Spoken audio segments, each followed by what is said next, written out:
to end amazing for you and your businesses and continue your legacy. My name is Susan Johnson, and I'm really excited to welcome somebody that you most all know of. And if you don't, you've probably been living under a rock, but that's fine. We won't judge you for that. But this man is actually the first person that I was introduced to in network marketing. My husband was in law enforcement when I started doTERRA, and somebody said, you know, MLMs, pyramid schemes, I don't really think you should be doing this. And of course, my husband, being working for the government, was questioning it as well. I had somebody recommend to read a book called GoPro. So my husband and I put it actually in audio and Audible. So we heard Eric read this book to us on a long drive to Vegas for a couple's getaway. It was after listening to that book that both my husband and I completely shifted our mindset. I couldn't even believe the way that he dismantled this belief that it's a pyramid scheme or all the crazy things we've heard, right?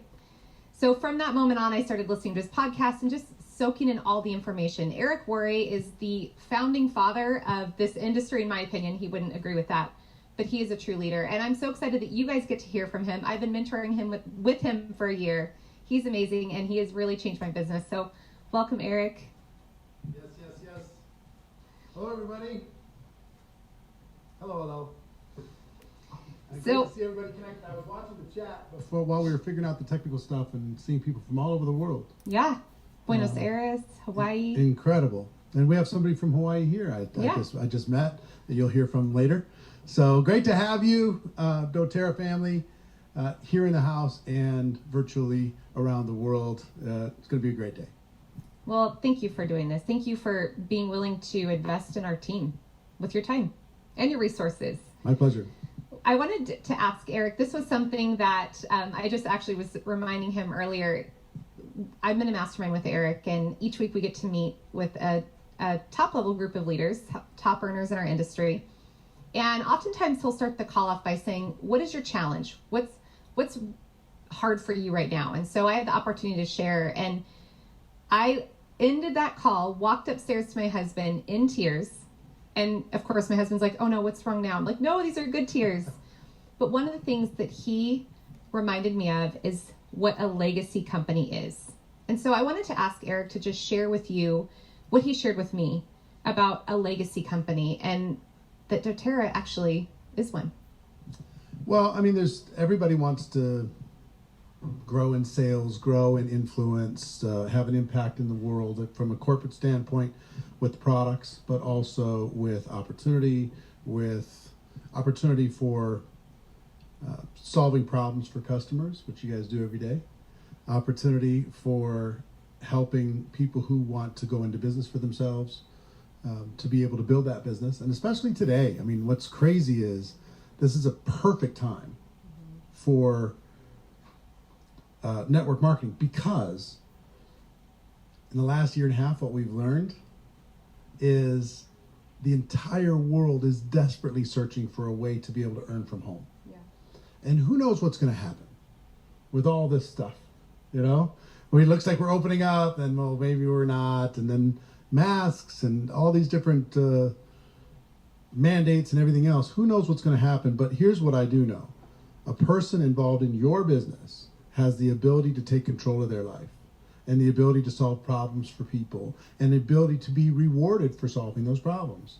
So that's the first thing. The second thing I would tell you is, I think I was just mentioning upstairs to the people here, I think you guys have broken virtually every record there is when it comes to growth and sales expansion, everything else.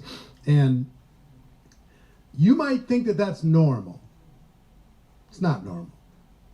There's a reason why it's record-breaking.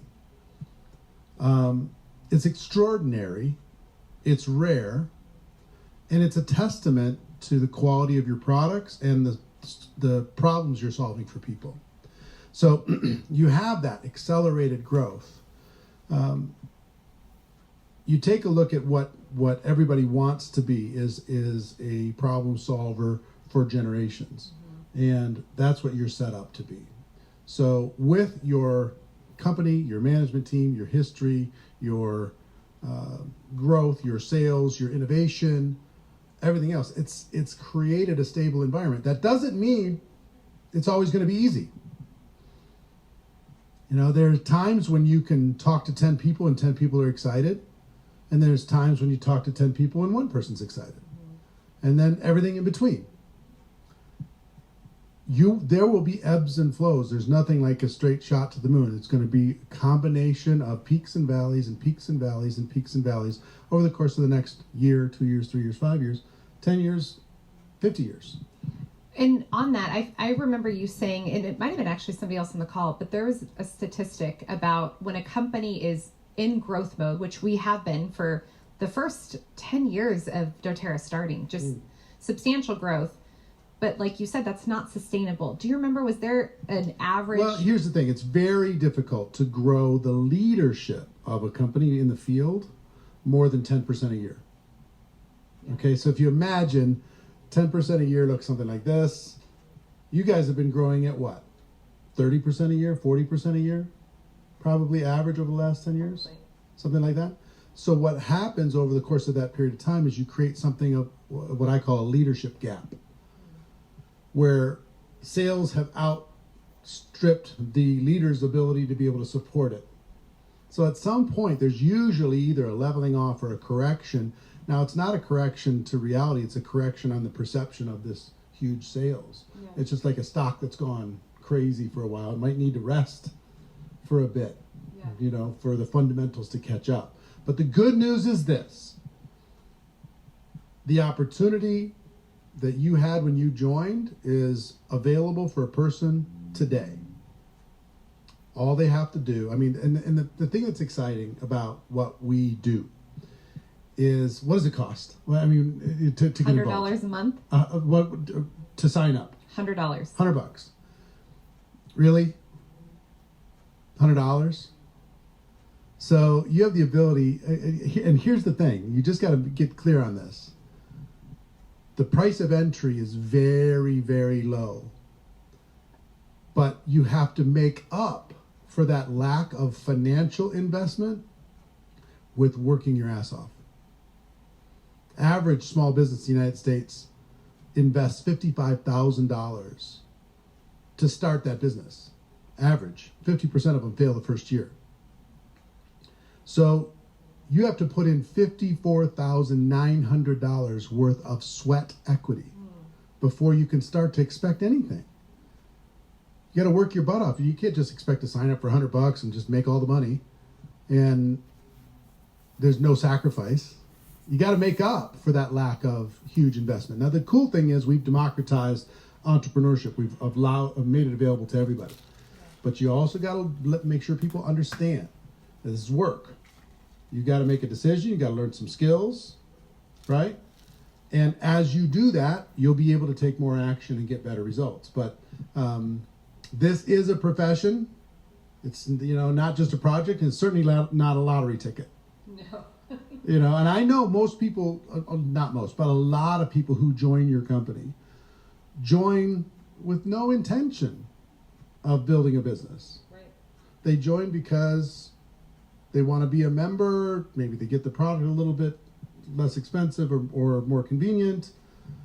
And then it evolves into, wow, my friends like this, and wow, I could share this with others, and you know, maybe there's a business, maybe there's an opportunity. So that's all fine, that's all good. But when for those of you who are watching this, what my hope for you is that you see the unbelievable value and leverage there is in building a team.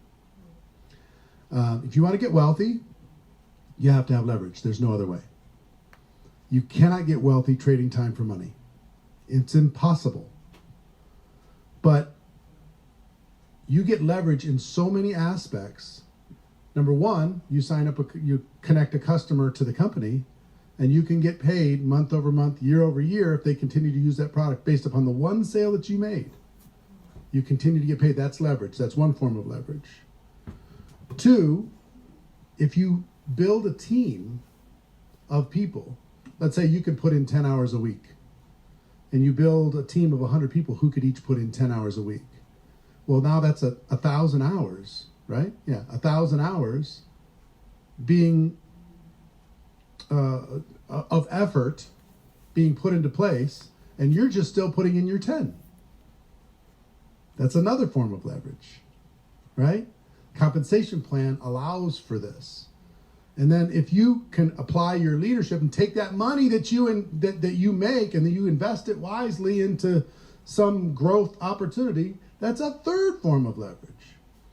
So you can not just trade time for money, and it's great. You want to sell product, fantastic. That's trading time for money. Cool. No problem. It's a great opportunity. But man, there's so much leverage sitting here to be able to create wealth. What you do with it's up to you. Give it to charity, take care of your family, or, live higher. That's all your choice. But the opportunity is in front of you. I love that. And I want to address two things that he just brought up. One was about a team.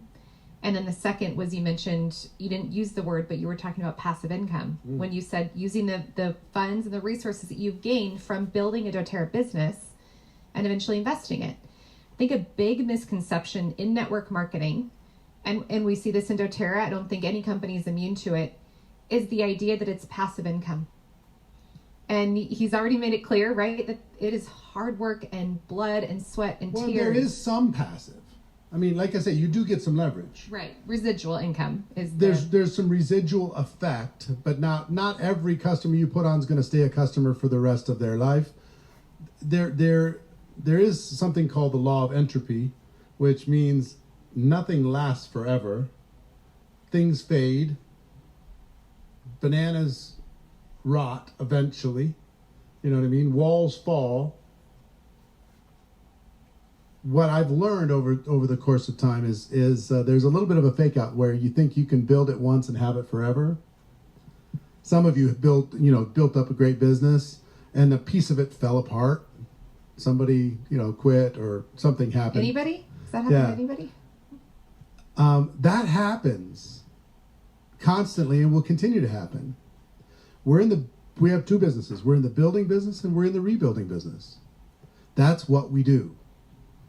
So you can't build it once, have it forever. I was just in Athens, Greece. They built the Parthenon, and then it was torn down. And then they rebuilt it, and it was torn down. And they rebuilt it again. It's been 4 times the Parthenon was rebuilt. And now it's just this ruin, right? And then I was saying to our tour guide, why don't they rebuild it again? And they're like, oh, no, it's just part of our history. And I said, well, it was part of the history before, but, rebuild it again. Why not? And I'll tell you a quick story. I went to Jerusalem one time, and I got a tour around Jerusalem. Very cool, historic, amazing, and from my upbringing, important city. And the tour guide told us that the walls around Jerusalem have been rebuilt 17 times. And I'm like, wow, you'd think that they could build those walls once and have it for forever, right? Nope. The only part of the original wall is the western wall, what they call the Wailing Wall, the Praying Wall. That's the only part that's original. And 17 times. And do you think there'll be an 18th? Probably. I don't know when. I don't know how. And then a 19th, and then a 20th. And then if it's important to you, you'll rebuild. That's what companies do. If you take Microsoft, they don't have the same employees necessarily growing the company as they had 20 years ago. Teams change, things evolve, but we have to have the emotional maturity to say, I built it, it was great, fantastic, I'm a grown-up, part of it fell, I need to rebuild that part. I love that, and that's where team comes in. Mm-hmm. I had the misconception, I don't know if any of you have done this or had done this at some point in your business, where it was all about rank. And I'm a goal setter, and if you give me a challenge, I am 150% in to a fault. Like a challenge comes out, I'm wanting to take a season where I kind of step back and doTERRA puts something out, I'm like, dang it, now I gotta go for it. But I had my eyes set on the rank rather than building a sustainable team. And you just talked to us last week. You shared with one of the girls in our mastermind. She set this goal that she's pretty far away from. And I want you to share what you told her on that call about the importance of maybe not having your eyes set on that rank, I started in network marketing when I was 23, and very, very goal-oriented, rank-oriented, push. You know, if there's a trip, I got to qualify to go on the trip. You know, if there's a prize, I got to win the prize. And when you become rank focused, and what I tell people is use these targets when they're useful for you, but not so much when they're painful for you. Because I had felt the pain of wanting to hit a rank and missing it, feeling like I was left out, feeling like I was left behind. And what I told this young lady was, I understand that you want to hit this rank in a very short period of time. I get it. But network marketing is filled with people who hit a rank one time and then never get back there. Tons and tons of people, they qualify one time. I'm sure there's tons of people in your company that qualified for a rank. They got the pin. They get to go to the cocktail party. They're part of the reception. They walk across the stage, but they haven't qualified at that rank for a long time. So what you want to do is make sure that you set your sights on building something that is sustainable. So yes, there's a spike, and reach for the spike and try and make all that stuff happen. But it's more important that you build something that you can keep and maintain. And even if you have to rebuild from time to time to time, you can hold that spot. You feel better about yourself. Because I was there too. I had the pin, I had the big shot deal, the trophies, everybody announced me as such and such and such, and I knew I really wasn't such and such and such. You know, because they had their income disclosures, and here's what, well, according to this income disclosure, here's what he's making. I wasn't making that. You know, I just wasn't. So, yeah, I mean, look, we're here to build it for the long term. Don't let a short-term spike knock you off of your game, or cause you to do something that's so irrational and so crazy, and you just like squeeze all the juice out of the whole team. The team's exhausted, and you actually go backwards. You know, so all of those things can happen. And look, most of you are watching and say, "What? I'm making $250 a month, and I'm hoping to get to 400. What are they talking about?" We're talking about what's going to happen when you go to 1,000, 2,000, 5,000, and you move up in your business. Okay, part of growing an entrepreneurial venture is knowing the game that you're in. Well, and I hope for those of you who are just starting that you do realize that early on, that you don't make the mistake of just setting a rank goal, but rather focusing on a team and building a sustainable, solid team of people that you want to run with. Well, and the other thing is making, people say, well, comparison is the thief of joy. Some people say that. Here's what I say. If comparison to somebody else motivates you and inspires you and causes you to move faster, use it. Yeah. Compare like crazy.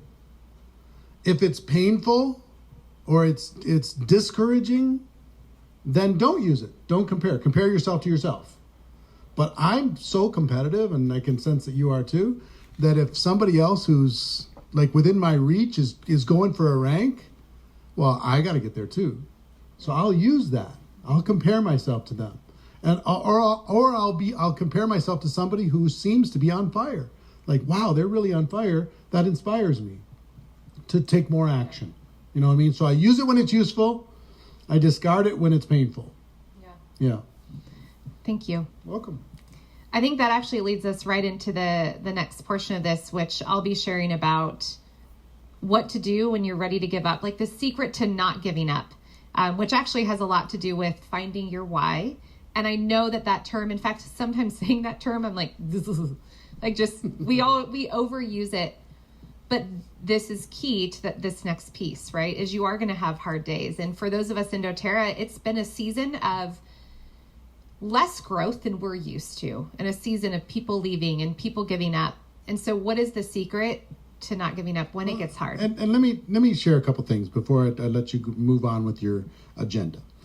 I can hear in your voice that it's been a season. I said season. Get it. But I would also tell you this.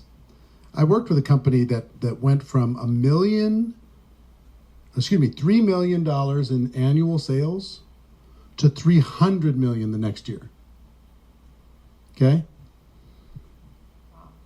Momentum like you can't believe. Could barely keep up. People making money hand over fist. The following year, they went from 300 to 450 million, and people started quitting because they thought it was over. Right? It was only growing 50% year over year instead of 10,000%. So a similar phenomenon can happen you had this, crazy growth. And yes, your why is important, but I'm going to tell you what mattered for me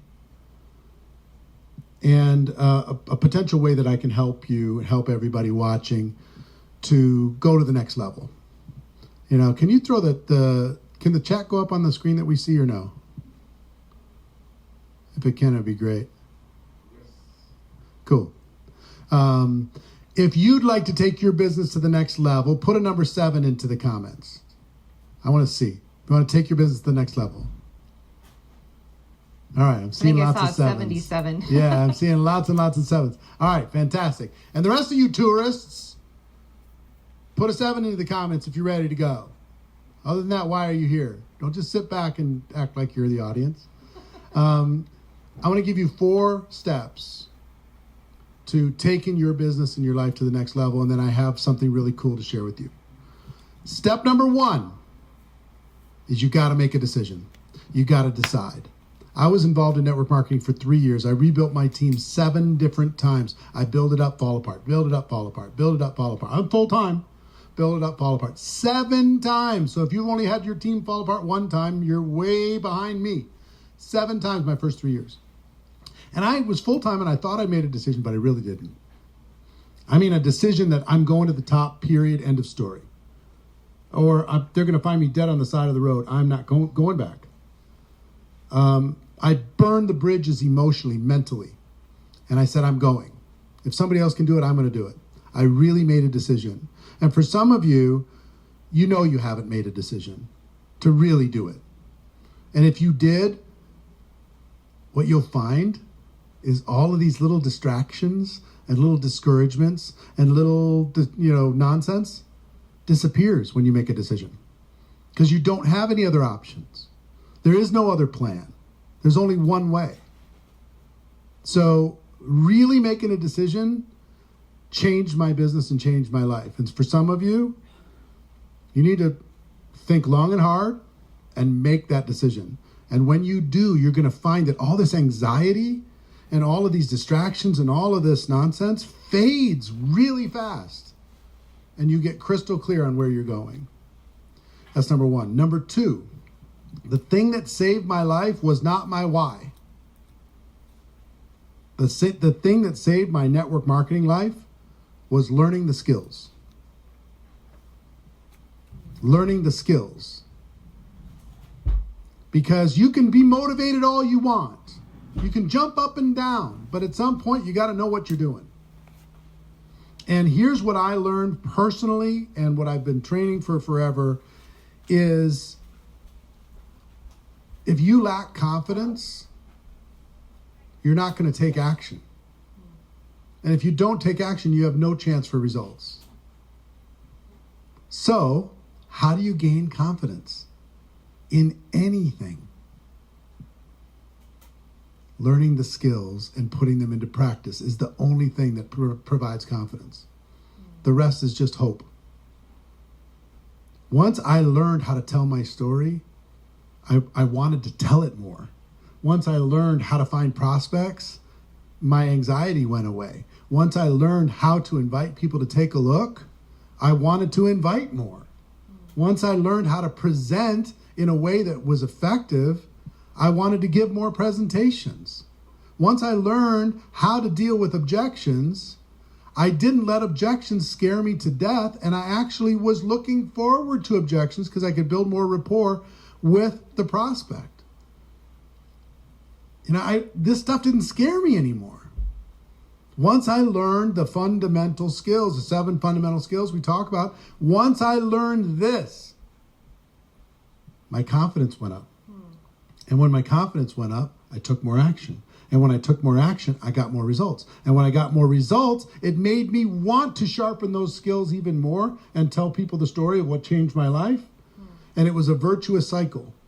If it's all why and no skills, yes, I really want this. You go out, you get smashed in the face.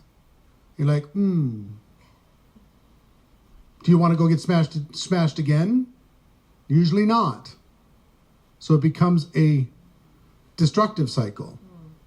So the why is important, don't get me wrong. But if I had to pick why or skill, I would pick skill. Because skill creates the virtuous cycle for you to be able to build a business and not have to need anybody. So 1, make a decision. 2, skills are the thing. Just make a decision right now, the next 12 months, you're just going to become world class. That's what changed my whole life, is I decided I was going to become an expert at network marketing. I decided I was going to do it, and I was not going to let anybody stop me. And the cool thing is, nobody can. If you want to become an expert, you want to become world class, nobody can stop you. I mean, there's no politics and there's no rules that will cause you not to be world class. And once you are, you never have to worry about making money for the rest of your life. These skills are so highly paid in comparison to the difficulty in learning them. It's stupid if you don't learn them. So, skills number 2. Number 3, events change my life. Events are where leaders are born, whether it's online events, virtual events, big events, belief-building events. I say leaders are born at events, big decisions are made at events, great relationships are built at events, belief is built at events. People get mad at events. You know? How many of you, and I can see you guys upstairs, how many of you, at some point, the reason why you're successful as you are today is because you got mad? Raise your hands if you got mad. Come on. Man, I can see you upstairs. Not a lot of, there we go. There's some mad people. If you got mad, just said, you know what? Enough. I'm not going to play small anymore. Say, well, that's a negative emotion. Not negative at all. If it moves you towards helping people and solving a problem, getting mad at playing small, getting mad at living at 2% of your potential. So, and I know you're a big fan of events, like you just huge. said. I mean, come on. Our convention's coming up, and when's your convention? It's next in 2 weeks in September, 2 weeks. And we still have people that are not coming. Oh my gosh, it's nuts! Where is it? Salt Lake City, Utah. Salt Lake City. So the whole city's going to smell good. Yeah, 100%. I've been there when that convention is happening. Boy, the whole city smells good. It's like the wind blows, you smell. Oh, wow. It's this concoction of like 80 different, like the whole town's a diffuser. Anyway, so events change lives. You've heard about our events. We do an event called Go Pro. We do an event called Most Powerful Women in Network Marketing. Those events are a must. You need to attend. So that's the third thing. Events change lives. Number 1, I learned to never miss.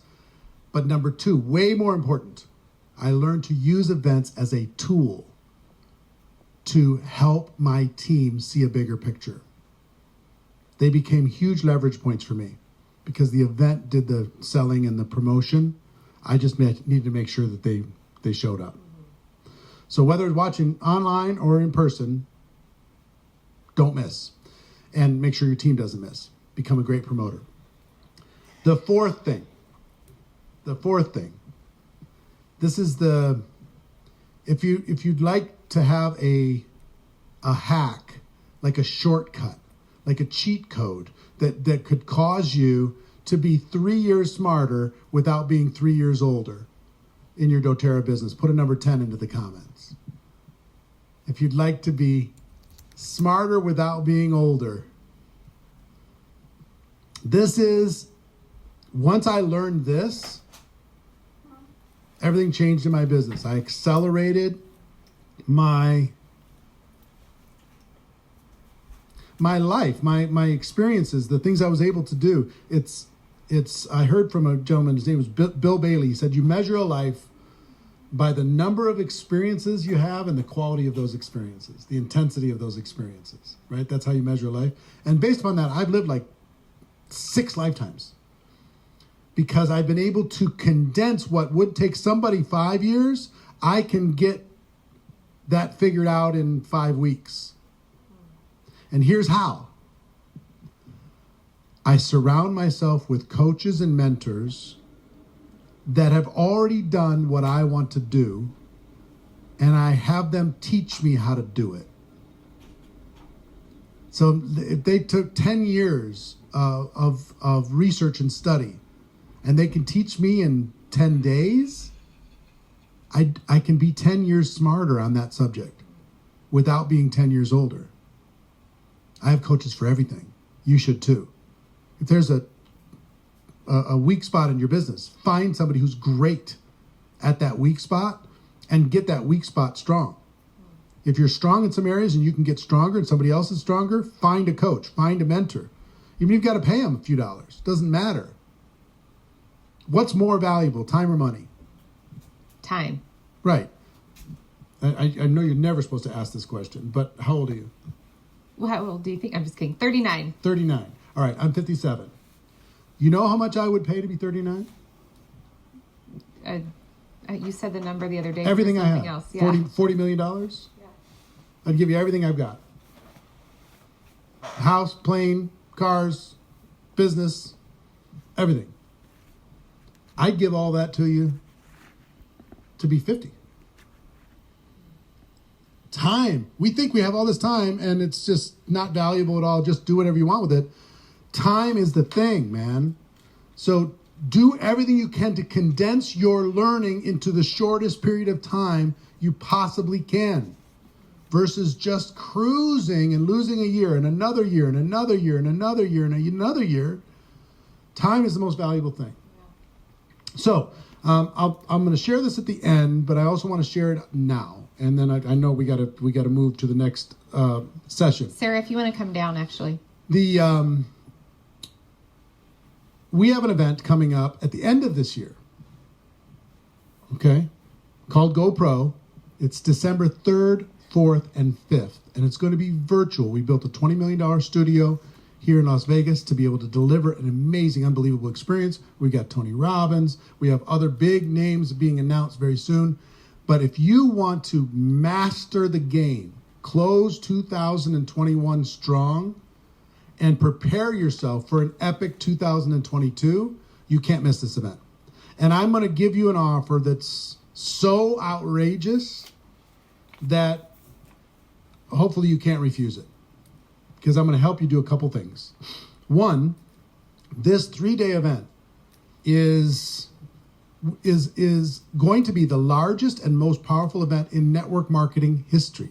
We're going to have over 100,000 people from over 100 countries around the world attending this event to sharpen their skills, learn the best ideas, best strategies, best tactics, best secrets from people who are actually doing it. Okay, and you're going to be able to fill up your journal with notes.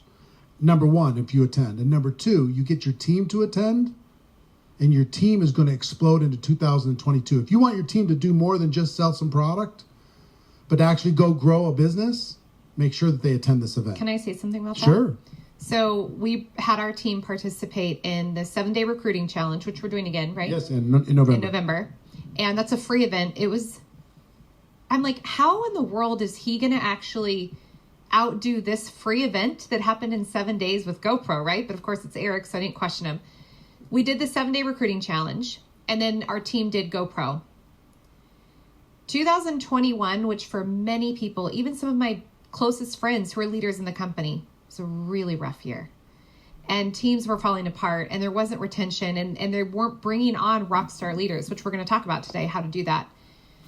Our team grew significantly. In 2021, I became a founder in our company, which actually means that our team was growing. It's not something I can do on my own.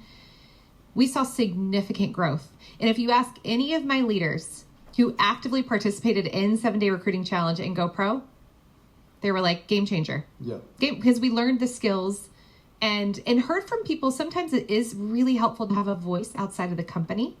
Our company is amazing. We have incredible leadership, such good training. But when they hear from people who are the top in this industry outside of the company, it's so inspiring, and they're learning different skills than they might learn within our walls. So here's the deal. And normally, we got to do this now. Yeah. Normally, a ticket for this is $497. I'm going to do two things for you today. For this group and today only, we're going to let you get a ticket for $197 instead of $497. And I'm going to throw in a bonus that is so outrageous. So show them whatever the first. I didn't even know it was going to be only $197. Yeah, oh my yeah. Gosh. So I have put together a power training masterclass collection, which is $3,200 worth of my courses. Okay, if you bought them individually, $3,200. It will teach you all the fundamental skills. How to overcome objections, how to never run out of prospects, how to present, how to close, how to get people started. All of these things. 9 courses, 25 hours, downloads, PDFs, the works. If you want to learn the skills necessary to build a network marketing business, this power training masterclass system, $3,200, you've got to have it. And here's the cool thing. If you get a ticket today, I will give you all of those courses for free. Every single one. Dang. Okay? Mic So drop. all of them for free. You get the $197 ticket, and I will give you $3,200 worth of courses. 9 courses, the best stuff I've got. Today only, just because you're here, because you're plugged in, because you're watching this, because you're part of it. Today only, we're going to do that. Can you show them the screen of how to do it?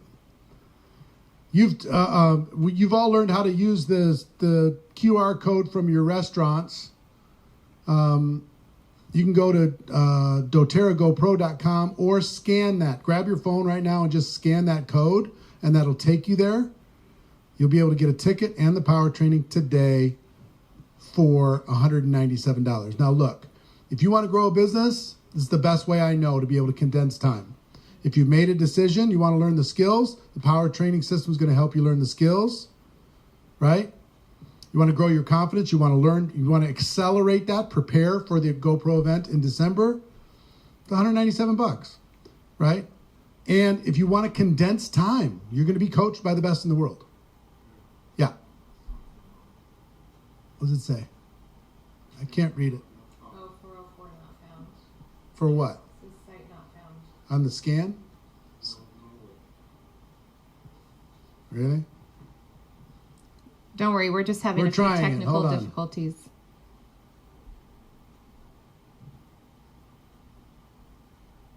Oh, We're seeing if it's working. Hold on. If it's not, we'll fix it. Oh yeah, It's that's working. If you try the QR code, scan the QR code, and try it again. Yeah, a few of you are saying it is working. All right. So just keep trying. Take a picture of this screen, whatever. Keep trying to be able to do that. And here's the other cool thing. We're going to take everybody who gets a ticket, and we're going to put them into a special Zoom room for the event just for your team. And we actually have giveaways we're going to be doing during GoPro, during the live event that we'll talk more about leading up to this. But this is an incredible offer. And can I share what we're doing? Yeah, well, one other thing I will say is you can get as many tickets as you want. And anybody, if you get 10 tickets, you'll have 10 of those GoPro training systems that people will be able to have with those. Oh, so you can buy more than awesome for some of your leaders, business partners. And the group of leaders that are here with me today, some of my best friends and presidential diamonds in our company, we've decided that we want to also invest in you. And we want to coach you once a month through the end of the year. So if you purchase a GoPro ticket, you're going to also be able to jump on a Zoom with the 5, 6 of us. I don't do math. And once a month, we're going to bring all of us as a group collaboratively together and coach you for an hour on Zoom. So you'll get, I think it's September, October, November, December, 4 coaching sessions with us. Love that. So throw a number 1 into the comments if you're going to get a ticket today. At least one. Excited for you. Those of you upstairs in the kitchen, let's see a 1. My team is calling me crazy. My team is calling me nuts for giving away those the 9 courses and the whole power training system. But we want to invest in you, and it's going to be great. So I'm going to let you move on with the rest of your Thank you. And we'll see and Eric I'll be back in a bit. Be back. So, mwah. Thank you. I mean, you guys, now for those of you who've heard me share about Eric, and just even in the last 2 years, if you've been watching my team and watching me with my growth, I owe a lot of that to him. And what he said about up-leveling your growth and doing it in condensed time, it's because I've had the opportunity to tap into some of these resources with him. So we are going to actually change things up a little bit. And I'm going to challenge you with something before I pass the mic off to our next speaker, who is Sarah Jansen, one of my closest friends in the world, Presidential Diamond. But before I pass it over, I want to challenge you with something. So I mentioned that I was going to talk about your why and finding your why. And I think what's even more important is what Eric said, but also what Sarah's going to share about belief. But I'm going to give you an assignment to do today when this is all over. I want you to write down these questions. And when you write down these questions, I want you to reflect on them over the next couple days, maybe a week, to really remember, why are you doing this? Why are you saying yes? Like Eric said, are you saying yes? Are you all in? So here's the questions I want you to write down. What makes you glad, sad, or mad? That's one question. What makes you glad, sad, or mad? What puts a holy smile on your face? It's the second question. What puts a holy smile on your face? What makes you pound your fist out of righteous indignation? What makes you pound your fist out of righteous indignation?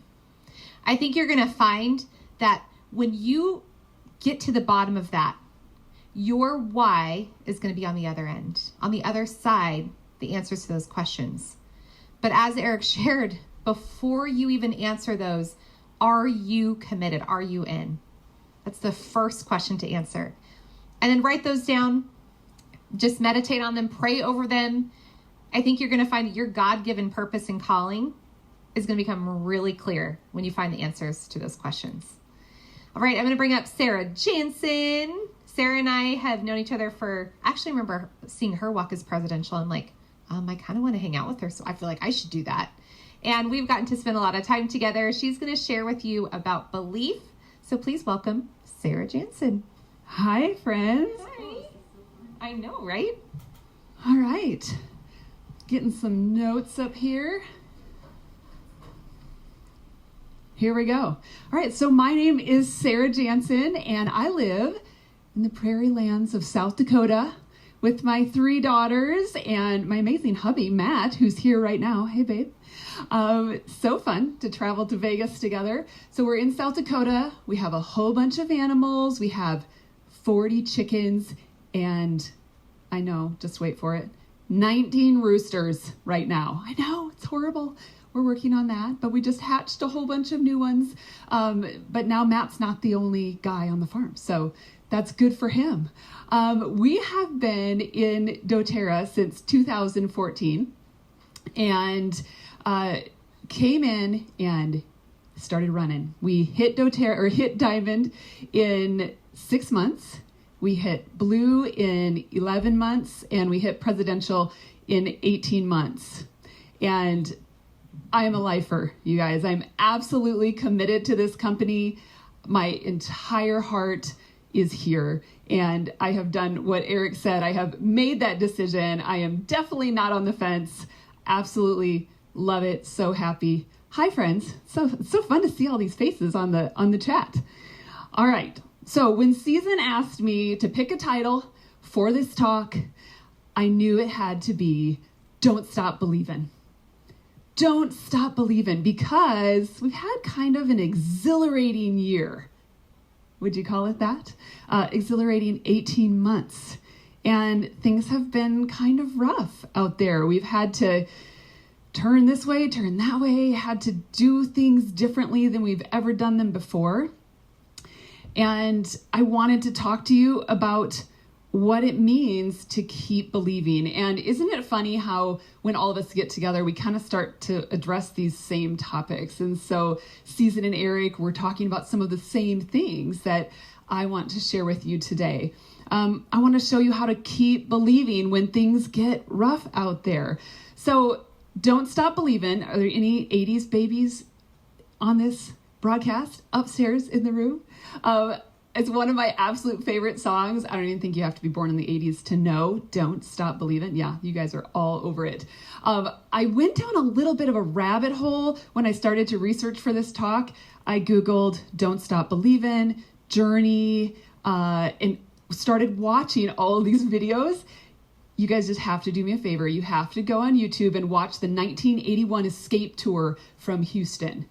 It will inspire you to just live your life. Okay, there's my message. Go watch a Journey video. But these guys in the 80s, these are guys running around with electric guitars. They had the highest waisted jeans I have ever seen. I mean, it's quite trendy, but I loved it. I watched it like 4 times when I should have been writing my talk, but I was watching Journey videos. But there's a good message in here. There's a good message. And I started to do some research because I love the backstory of how things came about. And I found out that about this song, that the keyboardist was going through a rough time. And he had just been having a lot of money problems. He was out of money, but in this rock and roll band, his dog was super, super sick, and he just didn't know what to do. He didn't think he was going to keep going with Journey. And so he called his dad, and he said, and I quote, "Dad, should I just give up on this thing and come home?" And his dad said, no, do not come home. Stick to your guns. Don't stop believing. And he said, okay. And he wrote it in his little journal where he wrote his song ideas. And then, of course, eventually he got to writing a song and it became the big hit that it is today. But he almost quit right before that amazing hit. He almost quit. He almost went home and did who knows what. Wasn't going to be with Journey anymore. His dad, a wise man, right? His dad understood the possibilities of what they were creating. He said, stay. He said, stay even though it felt hard. And I think a lot of us have felt that. Even though, of course, I'm never leaving doTERRA, I'm a lifer, of course, you have those emotions come up like, like the wind's gotten knocked out of you a little bit. And when you truly understand what is possible with doTERRA, you're never going to walk away. And so, like Eric was saying, if you have that tendency to quit, if you have a tendency to think, this might not be worth it, you have not made the decision. You have not. You're still sitting on the fence. If you're on that fence and you can still swing it one way or the other, you haven't made a decision. You got to be off that fence and running through the pasture with doTERRA. So I want you to take a minute. I want you to think about the moment that you knew that you were in it and that you were going to go all the way with doTERRA. I know you have that moment. You have that moment. If you haven't decided yet, maybe this is your moment right now. But I want those of you who have made a decision, what was it for you? My first event in the chat. I would guess that a lot of people have an event as that big aha moment. I want you to write it down. I want you to write where, when, and I want you to write how it felt. How did it feel in your body to make that decision and to write that feeling down? Because what's the next line in the song? Don't stop believing. Hold on to that feeling, right? So we're going to hold on to that feeling and get back to it. You guys, it's not always about the feelings. Of course not. It's about the skill sets. It's about all of those things. But going back to that feeling that you first had, it's kind of like going back to your honeymoon, going back to that first amazing week of college. And going back to that feeling is going to help you carry on. Now, for me, it was several different events. Haley Hobson was a neighbor of mine in Boulder, and I Googled doTERRA, Colorado. And Haley's name came up, and I contacted her, and she said, yeah, absolutely. Come on down, come on to this class. And oh, by the way, we're having a retreat in, I think it was like a few weeks from then, and she invited me to come. And I remember sitting in the front row, right, with my notebook, so excited, while Wes was laying out the comp plan, showing all of the different ranks, and I just felt this like building excitement in me. Like, I can do this. I am totally doing this thing. And we went diamond shortly after that event. It was in that moment. I can remember it very, very clearly. And then going to presidential, I remember standing in a room at my in-laws' house reading Kyle and Kirsten Kirschbaum. There's a tongue twister for you. I remember reading their presidential cover story in the Leadership magazine. And again, that familiar feeling, that rush of, oh my gosh, we can do that. I can be a presidential. They just laid it all out, all of the difficulty, but all of the joy. And I just knew in that moment I could do it. And then event after event after event solidified it for me. And so many years we attended the Most Powerful Women in Network Marketing.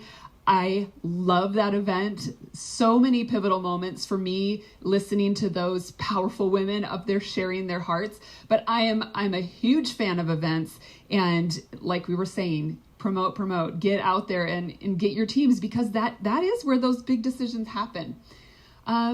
So we had all this glory and all of this amazing, and my belief was so high. And then, dun, dun, dun, leaders started to drop like flies. They started to lose that belief that they had. And actually, out of the 6 that qualify us for presidential, 5 of them decided to fly away like a bird. And one leader walked away because she had a coach who did not think that network marketing was legit and was coaching her in the opposite direction. Another leader walked away because her belief in herself was not high enough to carry her. She had not made that decision, that it was like no deal. Like, we have to, this is our plan A, no matter what. And another one, same story, and another. And they were all plagued by belief issues. And they really were, if I'm honest, they were holding on to my belief. And, they were bringing like a wet match to light the fire. But I was right there next to them with my blowtorch. I'm like, I see your wet match, but let me blow it up with my blowtorch. It's going to be fine. It's all going to be fine. We're going to have this huge bonfire and it's going to be fine. We're going to throw the wood on. And they were holding on to that. But the minute that, things I started to maybe not pour in as much, then they start to drift away. And so I've been there, friends. Like, we were kind of joking about, hey, have you ever had a leader quit? Of course. This is just the nature of network marketing. And when you have a bunch that kind of lose their mind all at once, that kind of throws you down for a minute. And I'm not going to lie to you and say it's been all roses where I've just been like rainbows and unicorns running around like, yay, everything's perfect. But I never lost that belief. I never thought, I just am going to quit because all these people they left me. And so if you have had leaders quit, first of all, I just want to give you a big hug and say it's going to be okay. It really is. You know how to build. You know how to build a team. You're going to learn more about that today. You absolutely can build again. Just like Eric was saying, just like Susan was saying, it's all up here. It does feel like a rejection, though. It feels like a rejection of you. It feels like They're rejecting everything you poured into them, everything that you believed for them. And really, they aren't rejecting you. They reject the belief. They rejected your belief in them. They rejected the possibility. And so pull that off of you. Like, pull that off of you. If that is weighing heavy on your shoulders right now, you got to let that go before you can open those arms up and gather your little baby chicks, new baby chicks, right? It's all about chickens for me. You want to bring them into your little coop and start having another party again. And if you right now in this moment, if you happen to be teeter-tottering on that edge of belief, I want you to change your mind. Change your mind. Yesterday, we were on a leadership call and had a good friend say, I was struggling in my business, but you know what I did? She didn't give us a list of all these skill sets and things. She said, I changed my mind. I changed my mind that this is still the best opportunity in the world. And now she's attracting like all these leaders, crazy amounts of leaders, and her team is following her excitement and her belief, and she's raising up all of these new people. So I want you to decide right now to get into action. Because like we said, the skill set, it's the thing. It's the thing. I don't know one person who has reached a leadership rank in doTERRA who just had belief. They also did all the things. I can point to all the people that I know, like, oh, you are always doing all the things. You're doing the things. Because we cannot just sit there. You have to get into action, because action is going to create the belief. A lot of times people think it's the other way around. I'm going to just soak myself in belief in podcasts and online event and gurus and teachers, and I'm going to soak it all in and just wait for my business to explode. And instead, you need to pour the action in, and I'm talking networking, getting out there, meeting people, and doing the things in your business that are income producing.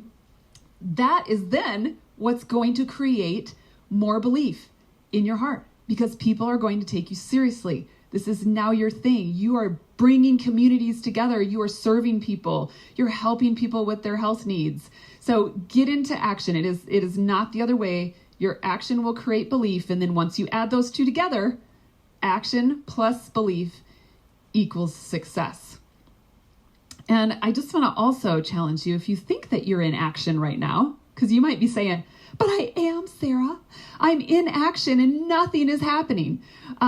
My good friend Molly jumped on our team call the other day, and she just blew everyone's minds with this question. So get out your notebooks and write this down. I want you to write, how many hours could you be working your doTERRA business right now?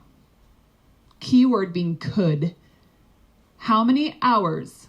Now get serious. I want you to take away your Facebook scrolling, take away your Instagram scrolling, take away all the nonsense that is distracting you from rising up and being what you know you can be. Write that down. Put it in the chat if you're brave. Put it in the chat. What could you be working with your doTERRA business if you're serious? And then I want you to take a deep breath and write down the number of hours you are working. That's the question, right? And then if you write down that number, I love the honesty in the chat, right? 2, if you say 5, it's usually more like 2. It's usually something lower than what we're really being honest with ourselves, because you're using that not necessarily for things that are driving your business forward, right? That are creating massive action in your business. And so if there is a major discrepancy between that first number and that second number, there's your answer. That was like a mind blow for me, because I can get really distracted with a lot of different things, a lot of things that I need to do for my team or do this or that, but it wasn't driving the business forward. And so I'm not going to go too much deeper into that, but I want you to just get serious. Talk with your team, talk with your upline about, wow, I really do want to pour more time and effort into my business, because just think, if you guys could even add 5 more hours, it's only an hour a day. check your phone screen time and find out how many hours you're spending on Facebook. Then you'll know how much you have to add to your business. Okay. I wanted to just jump back and just say, when I was telling you about my aha moments, do you see how many peers are all around me holding up my belief during this journey? And I look at the people that are here, and I need these people. Like, I need to be around people that lift me, that drive me forward. So if you don't have that in your life, that is very, very important. Get yourself around the successful people and don't hide. Don't hide. Get yourself out there. I want you guys to hold out the belief that you have to your team. Take your excitement and your energy from this event, hold it out to them so that they can see it as well. You guys, I cannot express enough how much they are following you and everything that you're doing. They are watching every single moment. They have to see you charging forward with unwavering confidence in what this company has to offer, what network marketing has to offer. Otherwise, they just kind of fly away. They drift away. And you are leading them to their goals or away from their goals every single day with your actions. No pressure. But they're watching, and you're directing them either closer or farther away. So help them change their mind. Help them see what is possible. Dig deep down into those legs who have lost leaders and throw off that unbelief that they've buried themselves in, and just pour on that love and that guidance and that support. I want you to show your teams how it's done. Don't stop believing, my friends. Thank you.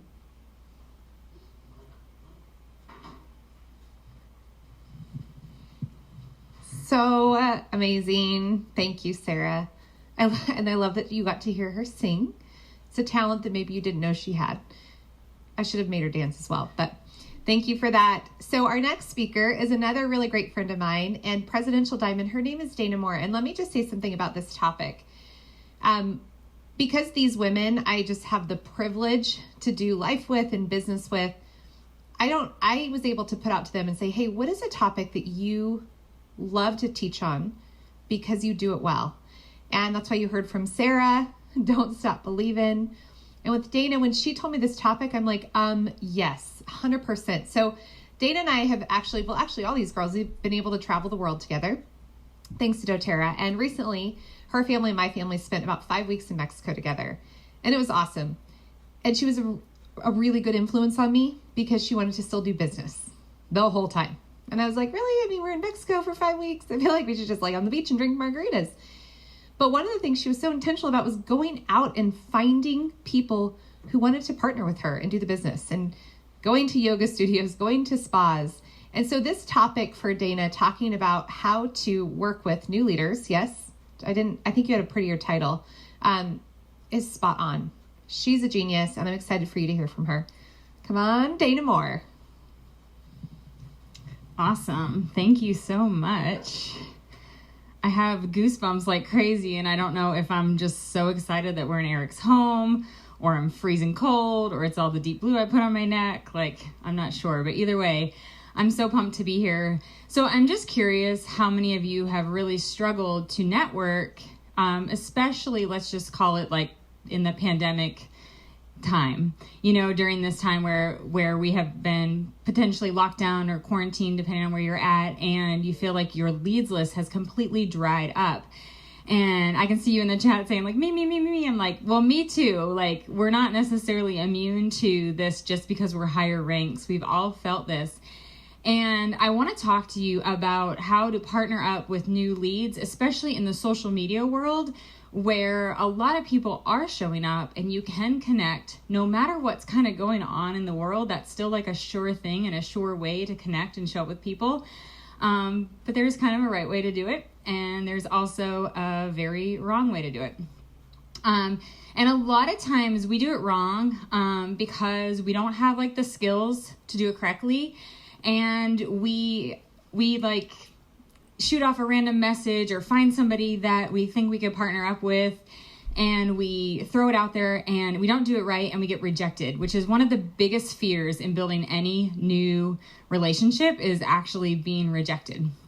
So I want you to think back, if you are married or with a partner, and you feel like you found your person in life, I want you to think back to maybe before that. And I'm curious if you had a list of where you, kind of like wrote down your wants. Like, I'm looking for someone who is potentially like tall, dark, kind, a good cook, a farmer. I don't know what you're looking for, but think back to a time where you kind of had your eye on the prize. Okay. So then, I know there's some guys here, but I'm just going to speak to the women because I'm a woman. But you find McDreamy. Okay. So McDreamy comes around, and the last thing that you should do is pitch yourself and your future dreams with McDreamy to him immediately. Like, you're not like, hey, you look like what I'm looking for. Like, check, like holistic and successful and kind and has a great presence. Like, do you want to have my babies? Like, that's insane. It's totally insane. However, this happens in social media all the time. And I'm sure that you guys have been pitched this way in your DMs. In fact, you know what I'm about to say next, but it starts off with this. Hey girl, I really like your vibe and you have great energy, and I've been looking at your feed for all of like 4 seconds, and I have a great opportunity for you. And like, for me, if somebody walked up to me and was like, hey girl, I really like your vibe and I think we could be future life partners, I would be like, me? Like, oh my gosh, like what hole can I crawl into to get out of this obnoxious relationship, this weird pitch? Like, there's nothing about that makes you want to like go in for it, right? So you want to slip out the back door and you don't want anything to do with it. And I've been pitched that way so many times. I'm seriously like, who is training people to do this? Like, why is this being taught? And this cannot work. And in the industry, we actually call this spray and pray. So it's like you just like put out tons of messages and you're like, I need a husband and I'm just going to put myself out there to the world, and whoever like grabs first will get to be, my life partner.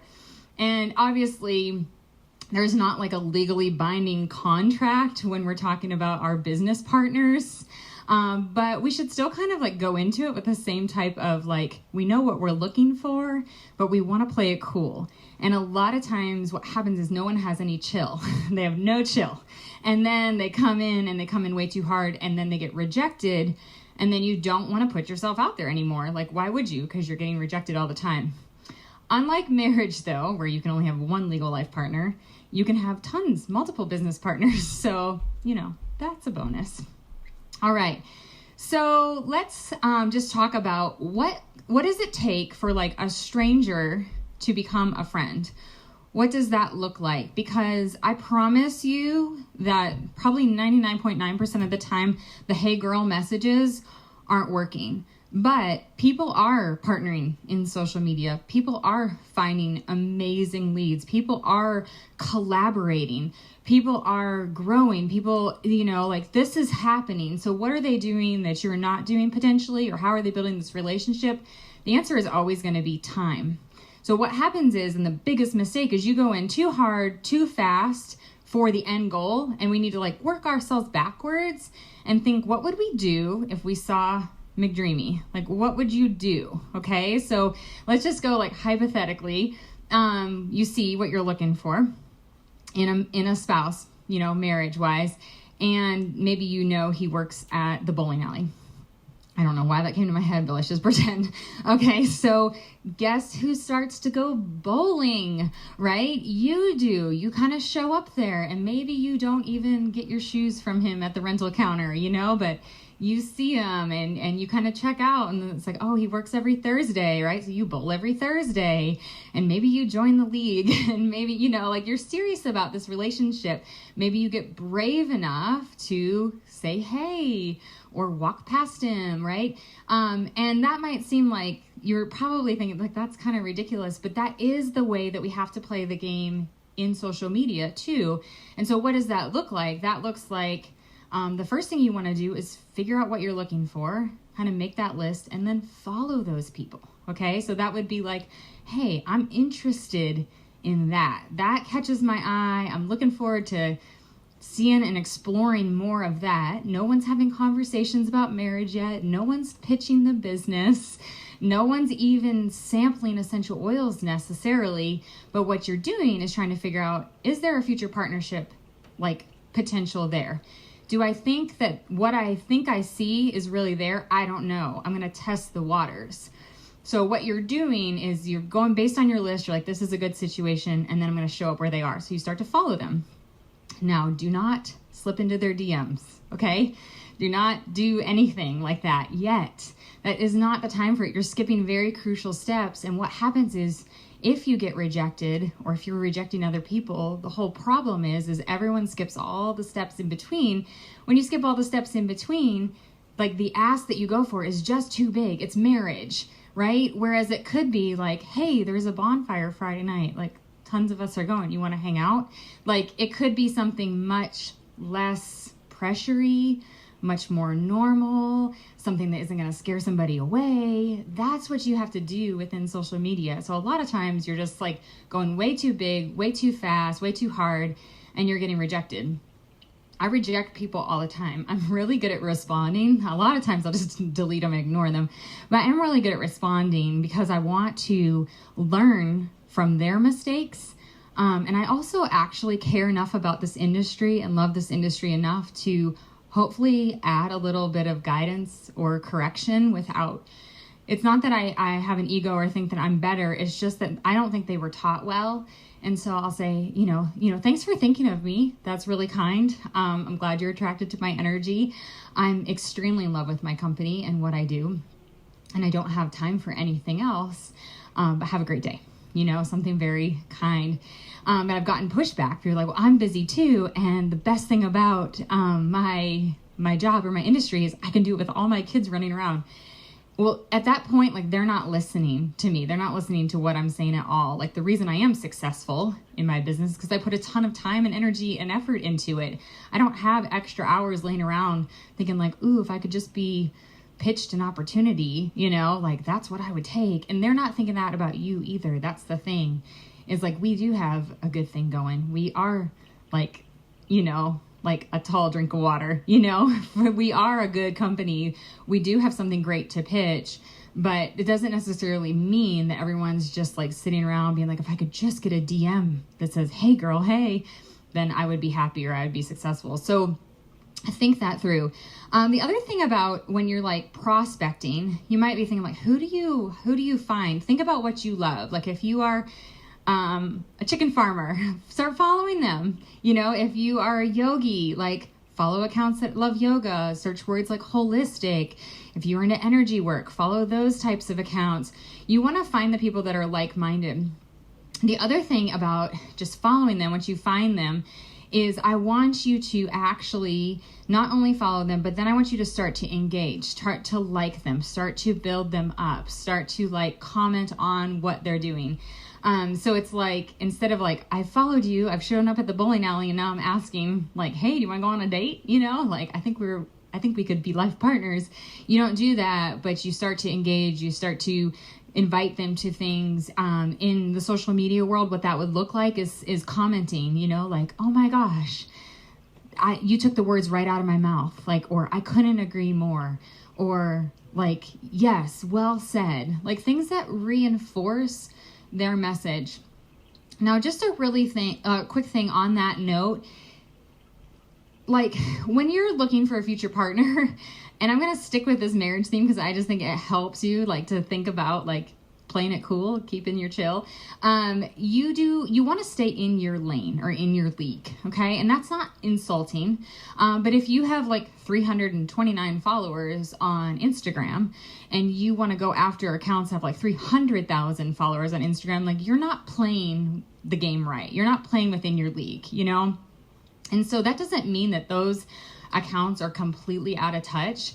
It doesn't mean that at all, but it does kind of either one, show you like skill up, keep growing, like be the person, be the partner that you would want to have, right? We talk about all the time.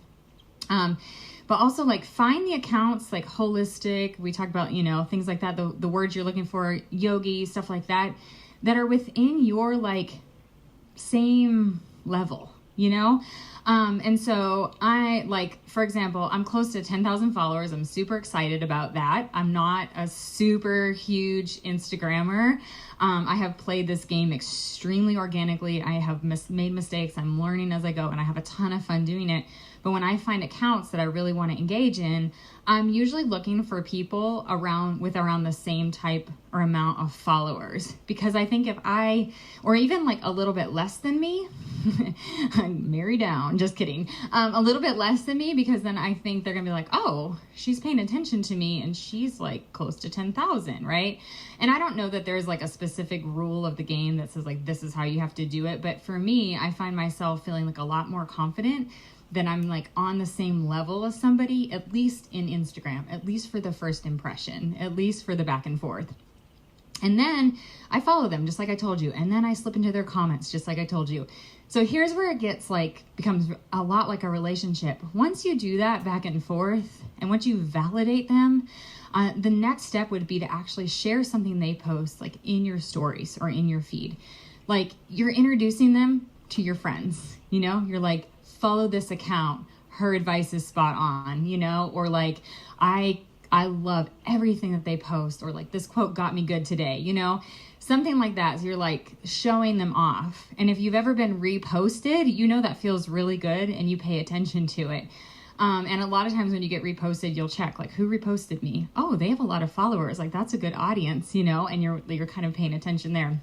So pay attention to that and do that.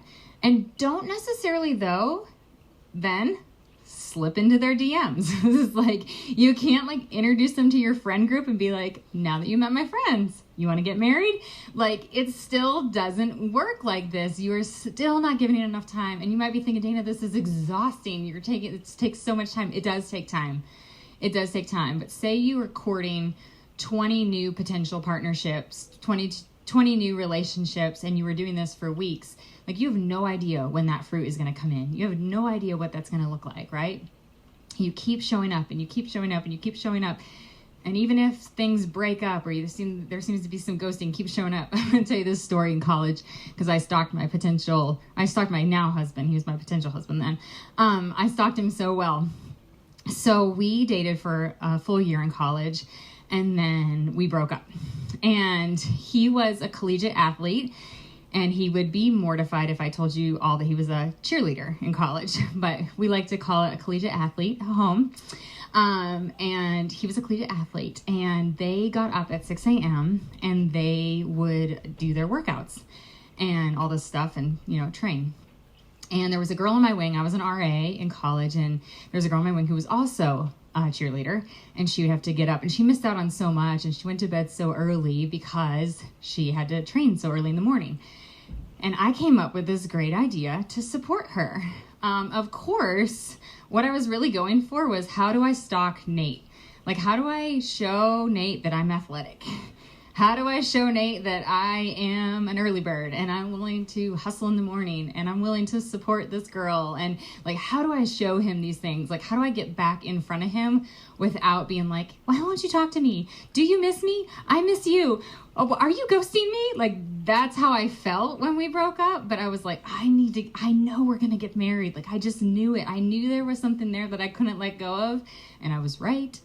And so we showed up, and I would run and I would work out and do all the things that I would do with this girl. And he would see, what are you guys doing here? Oh, we're here to support her, pure hearts, obviously. So we're like supporting her, but we're showing up. So my point is, stalk the people, like truly, like stalk the people that you want to get to know on social media, and continue to do the things that you need to do until they notice you. Now, if you're not producing or providing any kind of value, it's going to be hard for them to reciprocate. Just like if you want to go after someone and you're like, I would really like to marry them and let them have have their babies. Like, if you're not like a marriage material, they're not going to reciprocate that kind. So you have to show your personality. You have to post. You have to engage. You have to add value. You have to show that there's a win-win for both of you. And then if you can create that, you can create like a win-win back and forth, then guess what they're going to do? They're going to repost your stuff. They're going to share you with their friends. And this is where now you're kind of in the sweet spot where they're like, hey, do you want to come to the movies with me and my friends? And you're like, okay, we're in like the same realm here. Like we're reciprocating back and forth. And now you have an opportunity to talk about what you want to talk about. And at this point, what I do and what I would encourage you to do is figure out a way to promote them. Like maybe you feature a podcast a week and you're like, I love your podcast. I'm going to feature a podcast a week for my audience. And I'd love to start off with you. You know, can I feature you? Like that is such a honor. Like nobody's going to be like, no, you can't feature me. Because the whole point of like Instagram and social media is growth, right? So they're going to be happy that you are willing to help them to grow. Another thing you could do is ask then, not before all this, but then at this point, could we collaborate? Is there like, let's put our heads together. Could we get on the phone together and talk about a collaboration? Like I was dreaming up a giveaway, and I was thinking your products would fit in with my theme, and like what could we do? And you create partnership, because the goal is, the thing is, you're not always looking for your fifth leg or your sixth leg. That's actually not always what you want. And I think you need to change the way that you think. You're not always looking for your husband, let's just put it that way. But what you're looking for is maybe to get in front of their audience and to be able to pitch to their people, right? Who are their audience? They're like natural, holistic, healthy people that probably need essential oils. You know, they need an oil girl. Like, so there could be a lot of reasons that you want to partner up with people, and it's not just my next big leader. It's not like that. And so you have to get clear on like what you're looking for. And once you know that, approach them. But the truth is, I'm often in my head thinking like, if they built doTERRA, they would be so good. You know, like if we got married, we would be magical together. Like that is truly what I'm thinking. But it's like planting a bunch of seeds, and I don't know the fruit that's going to be produced. But if I go about it in the right way, like I go about it with like this step by step by step, touch point, touch point, touch point, touch point, I continue to play the game. I continue to show invested interest and to add value and to connect with them and to promote them. And then when I have something to ask, because I've already like given, then it's very easy to ask for the ask. And it could be, hey, do you mind sharing this on your page? Or I have this cool class coming up and I was thinking it would apply to your audience. Or do you want to go live together and do like interview style about this specific topic, hormones or something? You hear what I'm saying? So it's a long game. And the problem is not that you don't know how to play this game. It's just that you had chill probably when you were trying to get married, but no one's really taught you how to have chill in the network marketing game. And so you're going from 0 to 60 and you're getting rejected and things are falling apart, and it doesn't have to look that way. So some of you, I'm just going to close with talking about like, what about if you're not in social media? Like, what if you're like, oh my gosh, now I have to like create Instagram and she's stressing me out. The thing about this is actually works better in person. And I do build a lot on social media right now, but I built a ton in person. The bulk of our success and the vast 99% of my team came from person-to-person building. And the reason that works so well is because if you can, again, connect with someone and get together for an hours worth of coffee date or dinner or a walk or something like that, you're speeding up the process of all this back and forth and back and forth and back and forth on social media. And so this doesn't not apply to you. But again, like, don't meet a brand new mom at the park or, you know, a friend somewhere at like, you know, a holistic health fair. And you're like, you know, I have an amazing opportunity for you. And I really like your vibe. And like, you should come over and hear about the opportunity. Like, you are literally going to sabotage everything that you're doing if you go like that. But if you can be like, oh my gosh, I feel like a real connection with you. Can we go out for coffee? Or you go back and you just find each other on Facebook or find each other on social media and you start to build a relationship. And then you can, like, I'm having an event at my house. Do you want to come over? You can really actually speed up the process in person. So in person isn't archaic. In person isn't something that we just throw out and we say, we're all building on social media right now. You don't have to do one or the other. You can absolutely do both. You absolutely should do both. You absolutely need to do both. They're both crucial for your business. But no matter what, take your time, build a relationship, have a ton of touch points. And then once you've established really strong rapport that you feel good about and you feel safe about, go for a small ask. Because you know what? If you go for a small ask, something simple, you're going to get a win, and that's going to build your confidence. And then you go for the next thing, or you return the favor and you go back and forth. And every time you have a win, you have more confidence. And the more confidence you have, the more you skill up. The more you skill up, the better that you recruit. All right, you guys, have chill. Amazing. As always. Thank you, Dana Moore. So we are actually going to have you guys take a quick break. I want you to go do two things. To just get your energy up, your vibrations up. I would say motivate, maybe rose, if you have rose, whatever your favorite oil. Put in the oil in the chat that you're going to use. We're going to take a 5-minute break. The next thing I need you to do is hydrate. Get some water, drink some water, and maybe even just move your body a little bit to get your blood flow. We're going to be back in 5 minutes with a panel of Presidential Diamonds telling you some of their top skill sets and just answering some really raw questions. So we'll see you guys in 5 minutes. Hello, hello. Welcome back. I hope you guys enjoyed your little stretch break, your hydration. I see all the different oils you were using. Somebody did pull out the rose. That's good. Pulling out the big guns. I'm all for it. You must have probably brought somebody back from the dead. Congratulations. So we are excited to have this panel of amazing Presidential Diamond leaders who all happen to be my friends. And I wanted to just get really raw with them and ask them some questions that I know a lot of us in the field are always experiencing, or people are asking us. Maybe if you're a leader, you have people asking you these questions, right? And so these questions will hopefully help you not only feel and be reminded that you're not alone, that we're all dealing with very similar situations, but will also provide you some guidance on how to navigate through some of the same challenges. So the first question I'm going to ask is, this one is, I think we could all actually spend probably an hour on this particular question, but I'm just going to start with Eric. If he wouldn't mind sharing and putting you on the spot. This is Eric Larson, by the way. He's our master distributor in doTERRA. If you have not met Eric, can you please find him at convention? Go up and introduce yourself. He will make you immediately feel like you're his best friend. When I need a little confidence boost, I call Eric. But Eric, I wanted to know, what is the hardest thing that you have had to navigate in your business recently? Yeah, thanks, Susan. And by the way, I was in town for another event, and we chatted yesterday about coming and doing this. So I am definitely an add one to this. So thank you for inviting me to come and do this. And I hope I can add some value along the way. But the hardest thing that I've done recently is I'm about a week out from just doing it.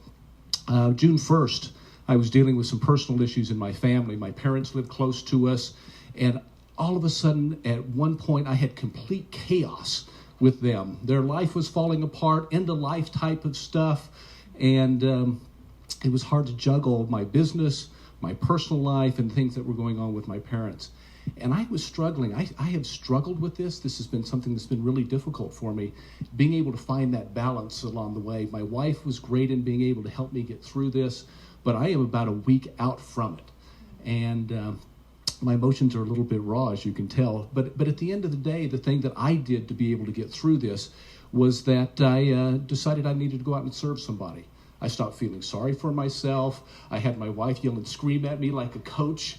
She got after me. "You can do this, Eric. Let's go. Don't stop believing. Let's go." and the funny thing is it worked. I haven't changed. The circumstances in my life have not changed. They are still as messy and as sloppy and as goofy as they've ever been. But at least my ability and my shoulders are stronger to be able to carry the load. And going out and serving my team and my organization, finding people to help, has been the key for me. once I stopped thinking about myself, once I stopped feeling sorry for myself or for my parents or what's going on in their life, it made all the difference in the world to be able to go out, serve, help, bless, and do what I could to answer somebody else's prayers and be the answer somebody else was looking for. Oh, I love that. It's that saying, we've all heard it a million times, but turn your pain into purpose.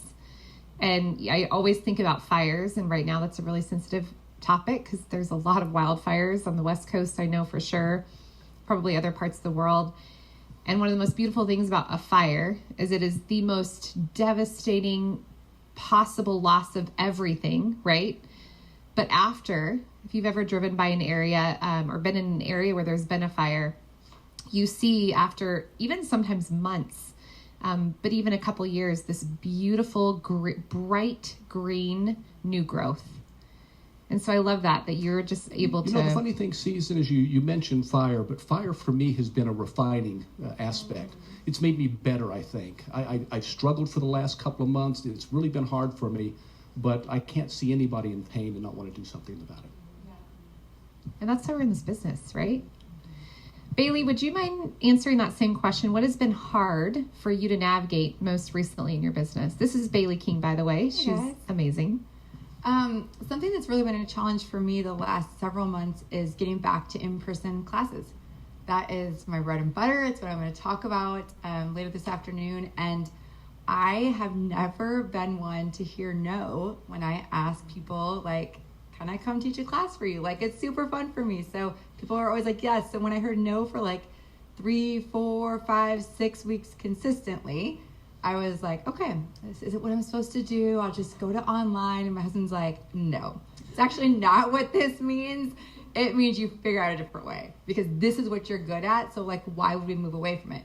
And so it just took a lot of just grit and kind of that, like, I'm going to get out of the woe is me.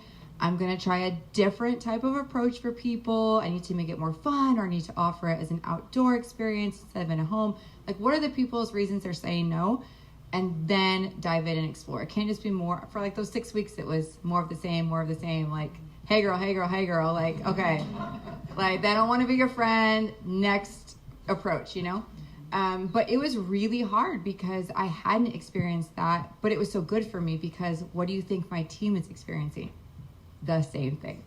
And so that's something I've worked so hard on, is that vulnerability piece to my team, to be authentic and say, okay, I have a goal of 40 enrollments by November 1st, and I'm a month in and I'm not getting anybody to host. So here's actually what I'm doing. So it was a very great opportunity for growth, but it was really hard because that's the only way I know to enroll. And so if it's not working, I've got to figure it out. And I was actually just going to ask you a question, but you're going to hear from Bailey later on about how to teach classes like a boss. And she's amazing at that, at in-person classes. And so I'm going to hold my question because you're going to address that later. But I think you're right. When we also remembering that when we're going through these challenges, that our team is as well. And so showing up, and that's one of the things, it's being in action. I feel like when you're a disconnected leader, whether you're just starting and you've brought on your first business partner, or you're top of the company and you have a giant team, when you're not connected and you're not in the field, you can't lead your team because you don't know what they're experiencing. You don't understand what they're going through. I always liken it to law enforcement. My husband was a California Highway Patrol officer, and they were always so frustrated by the higher ups because they hadn't been on the road in years. So they didn't understand what it was like out there, but yet they're barking commands and making these, assignments. And they're like, this isn't what we're dealing with. So it's super important to be in the field and doing the work on a regular basis as for our team. Yeah, I just don't think it feels good to anybody when you're asking them to do what you're not willing to do right now, And I think we forget that real quick when we get higher up and have a million other things on our plate. And so, it goes... Yeah. Yeah, and I think, it's back to this entire event. Recruiting. How do you recruit? Will you enroll? How do you enroll? Will you do presentations? Okay, so look, step 1 is classes or one-on-ones or whatever your form is of presentations. You're going to have to go there because going straight to recruiting is not as easy, right? Getting them in the door is an easier route. Yeah. So true. And actually that brings us to the next question. Dana, I'm going to ask you, when was the last time you brought on a CC, and how did you bring them on? Oh, yep. Hold on. Let's back up.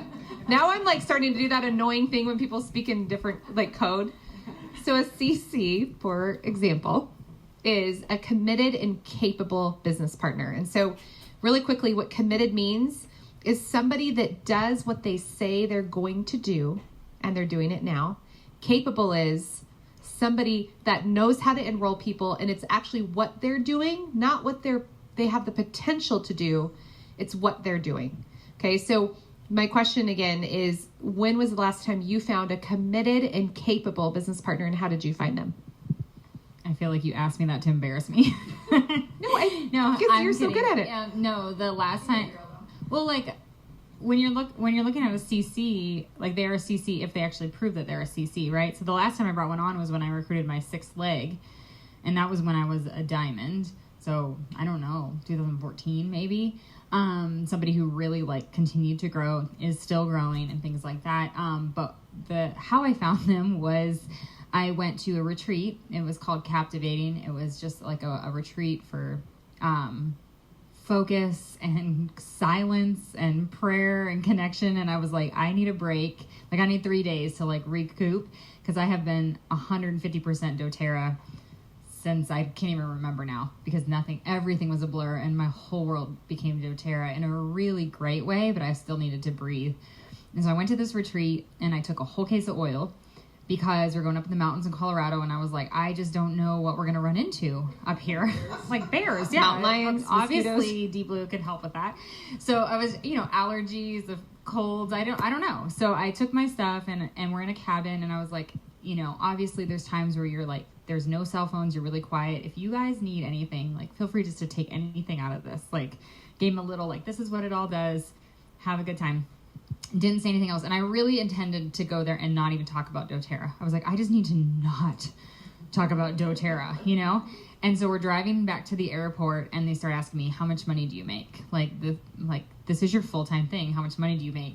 And I started to share. And at that time it was like $14,000 a month or $16,000 a month. And like every single woman in the cabin enrolled. 2 started to build. 1 stayed the CC. The silver is not really, like the silver leader under her that enrolled as well is not really doing anything, but the customers are also customers. And yeah, so I found her when I wasn't looking for her. But I was just being me and doing what I needed to do to refuel. And I think sometimes we can think we have to strive to find the thing. But like, honestly, like I walked past Nate and was like, I'm going to marry that guy. Like I didn't think if I walk up this sidewalk and really just set off these, like, I need a husband vibe, it'll come to me, right? Like that's not how it actually works. And so I'm going to have to get off this marriage analogy real quick. I think she misses her husband. 2 days, Nate. Get ready. Tomorrow morning. He's probably like, stop talking about me. But you know what I'm saying? So, and I have brought on builders since. Will they be a CC? Sometimes that takes time to know. And I don't know yet. I'm impressed with a new builder from England right now, but we'll see. So. I think that's so important that you guys also heard her say, like, yeah, it's been a while since I brought on a CC that is still a CC doing the things. And Eric shared earlier, we're in the business of building and rebuilding. And not everybody is going to do this forever, right? There's some of us who decided to say yes in the beginning, and that yes is so solid.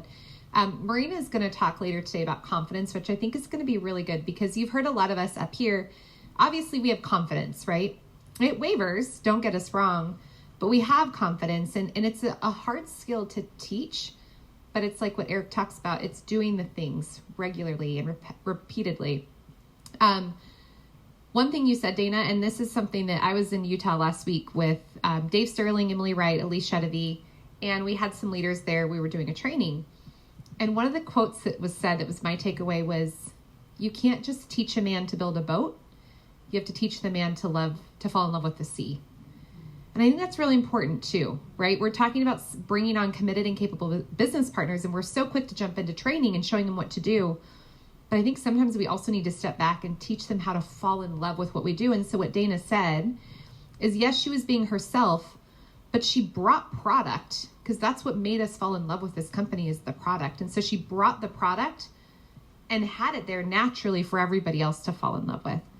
So it's not this, there's not a magic formula that we put out on the internet and then we get committed and capable people, right? Miley, can I ask you, when you find a committed and capable business partner, what are some of the first few tasks or assignments that you would give them to, like Dana was saying, to kind of know, is this somebody that's wanting to do this? Yeah.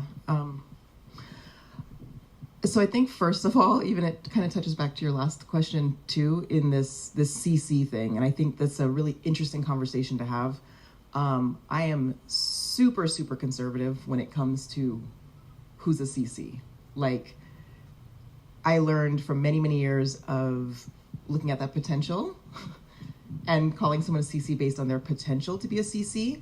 And the great thing is I've made all the mistakes in this business and got to learn from them, right? And so I definitely put that label on a lot of people that it wasn't accurate. And so I'm very, very conservative. So I love that Dana shared the realness of, like, it's been since 2014 of an actual CC, right? Because we can be like, oh, I found somebody and they're amazing. But what did you say? Yours, we'll see, right? And I think that is, that's really real. And I'm glad that we can share that with you guys. So I'm not saying... Yeah, like so when you bring someone on, and actually let me preface this really quickly. So Miley, first of all, joined us from Hawaii, came all the way from Hawaii, brought some of her amazing team members. Who are CCs, but the reason I asked her this question is she has, I mean, I might be wrong, but from the people I know, the most Founder 2.0 on her team. Like, how many do you have now? How many founders on your team? What time did they announce? Yeah, we have a brand new one. Who's in the room upstairs? What, did it get announced already? Let's just say. Okay, so 3. 2 are getting announced today, so watch doTERRA Business on Instagram for their announcements. Leonani and Lavena, so incredibly proud of them, and they're actually both on Malia Kaihue's team, who is also a founder. So all so that's CCs, why this question like is so appropriate, because you're doing, and sometimes we're like just in the motion doing the things, but what would be assignments that you give people when they come on to know, is this going to be somebody that I want to invest my time and my resources into? Yeah, absolutely. And I'm actually launching another CC right now. And so what I'm doing with her is the first thing is get me a list of who you would partner with, who would be your front and second line that you want to partner with. And then we go through and we talk about who these people are, why they selected them, why they put their name down, because that's going to tell you a lot about what they think of this business, what they think it takes, who they are going to bring out of their network. So really asking them for those names. I used to say, get me a names list of the people who are going to, 100 names list. But that's just everybody they know.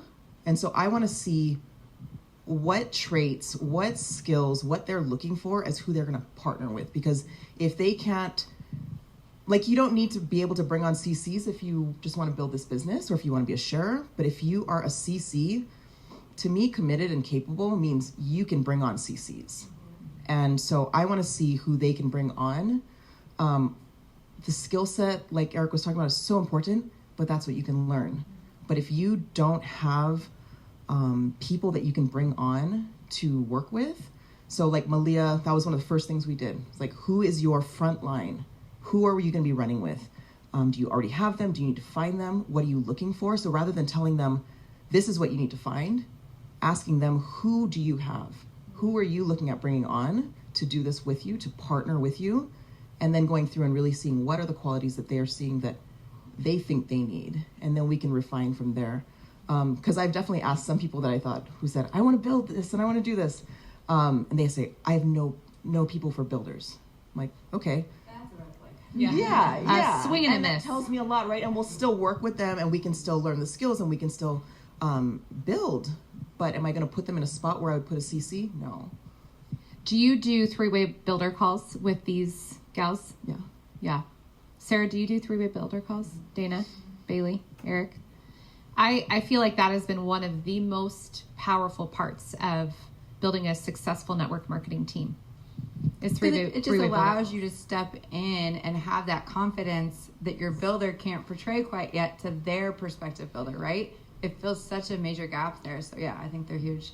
Yeah, and for those of you who aren't familiar with what that is, I would encourage you talk to your upline, talk to your cross-line friends, and ask about what a three-way builder call is.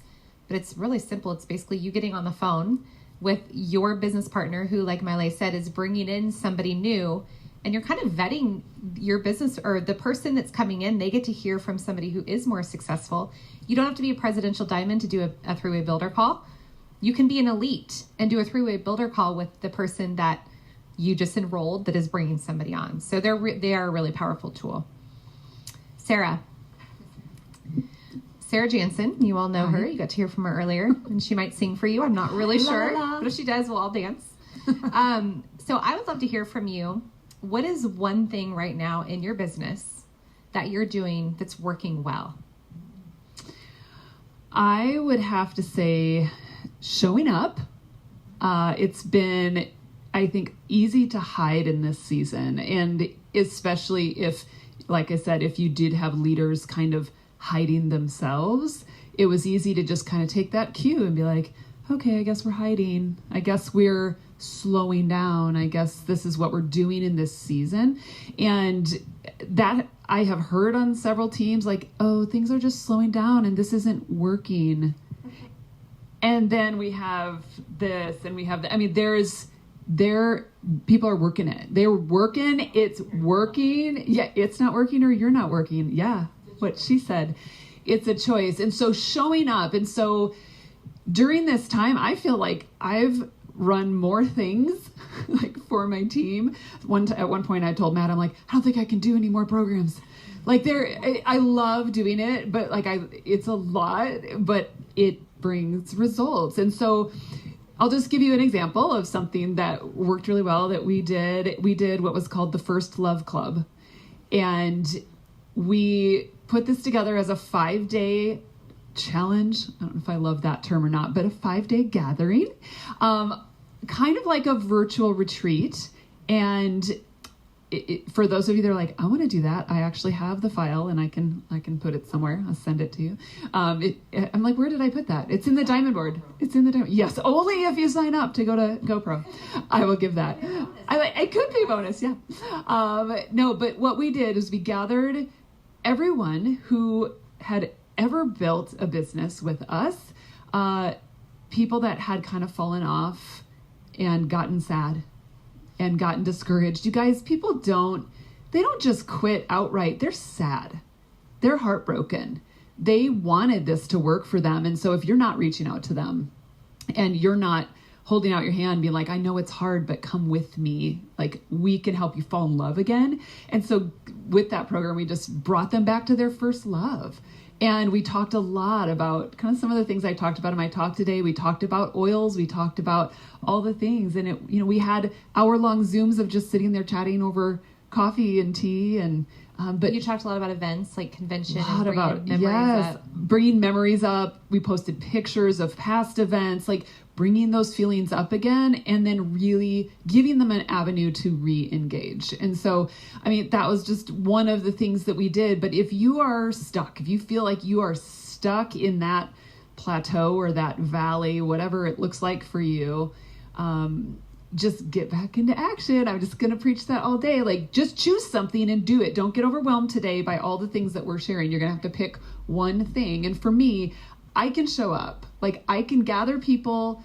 It's something I've always loved to do. And it's something I didn't mention in my talk is that we traveled the country for 10 years in a motorhome with our 3 kids and 2 not RV-sized dogs.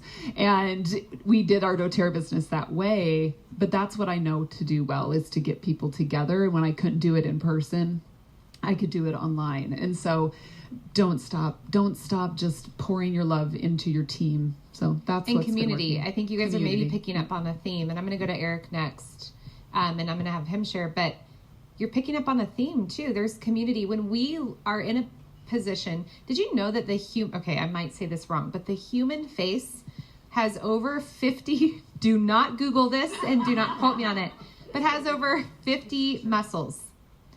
It's so interesting that we've been covered up for almost 2 years. And those muscles were intentional design, right? And we've covered them. And so people are not just missing connection in person events, they're missing connection in faces. And so one of the things that has been really powerful for a lot of us, because I know these ladies well, even though we have different teams, is showing up in a way virtually where we can still build community and doing recognition. And we started doing something on our team calls on Monday nights where we do our announcements, and then we have two unique aspects that have worked really well. We do a 90-second leader spotlight where we highlight a leader. She's answered or he's answered these questions, and we pin them in the Zoom so everybody can see their face, and we talk about them for 90 seconds. And at the very end, we have 5 minutes left in our team call to do shout outs. We just say, what have you seen in somebody else that you want to recognize? So building community. Eric, what's something that you've been doing that's been working? We talked a little bit about three-way calls. I was going to ask you what you have been doing since you're a presidential diamond and a new founder.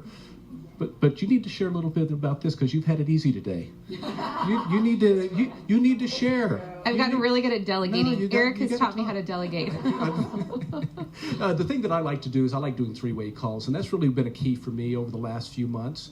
And really what my role is on a three-way call is I'm to edify that new person that's there.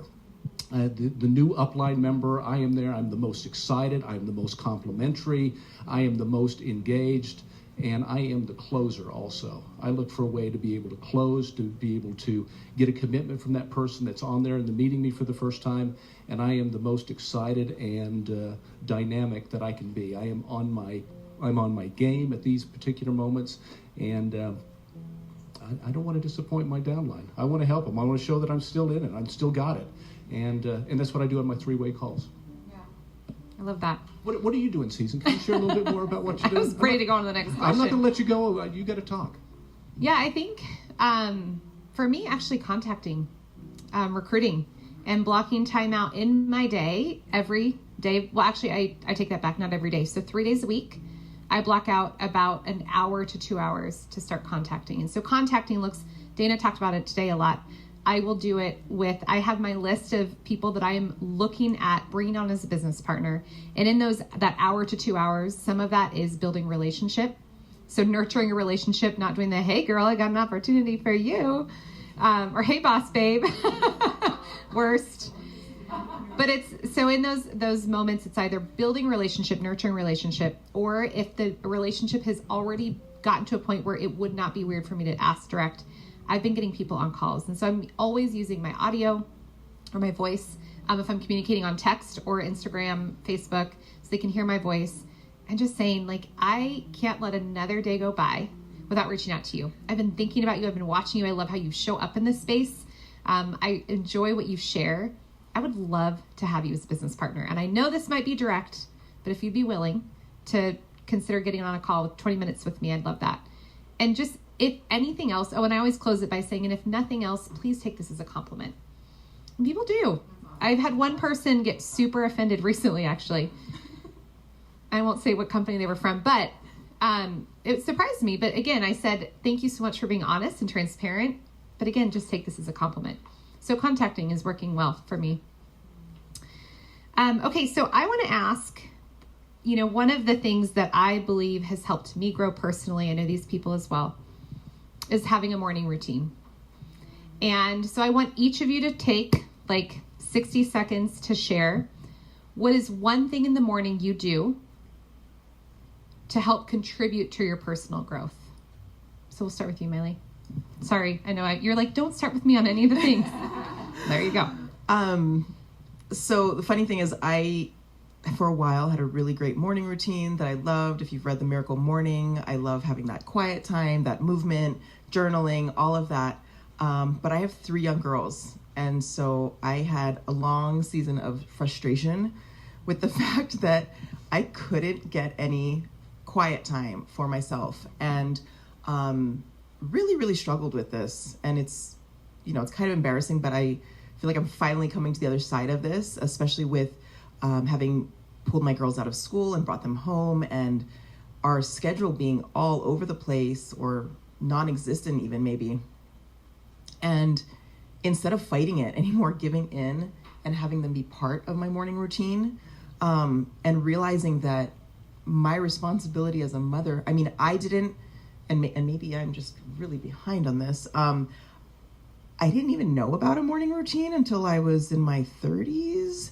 So I didn't learn that when I was a child. And so the beautiful blessing is that I get to actually now do that with my kids and have that quiet time. They love meditation and love, we do this Abraham Hicks one, and they say breathe in, breathe out. And so that's what they call it. They're like, can we do breathe in, breathe out?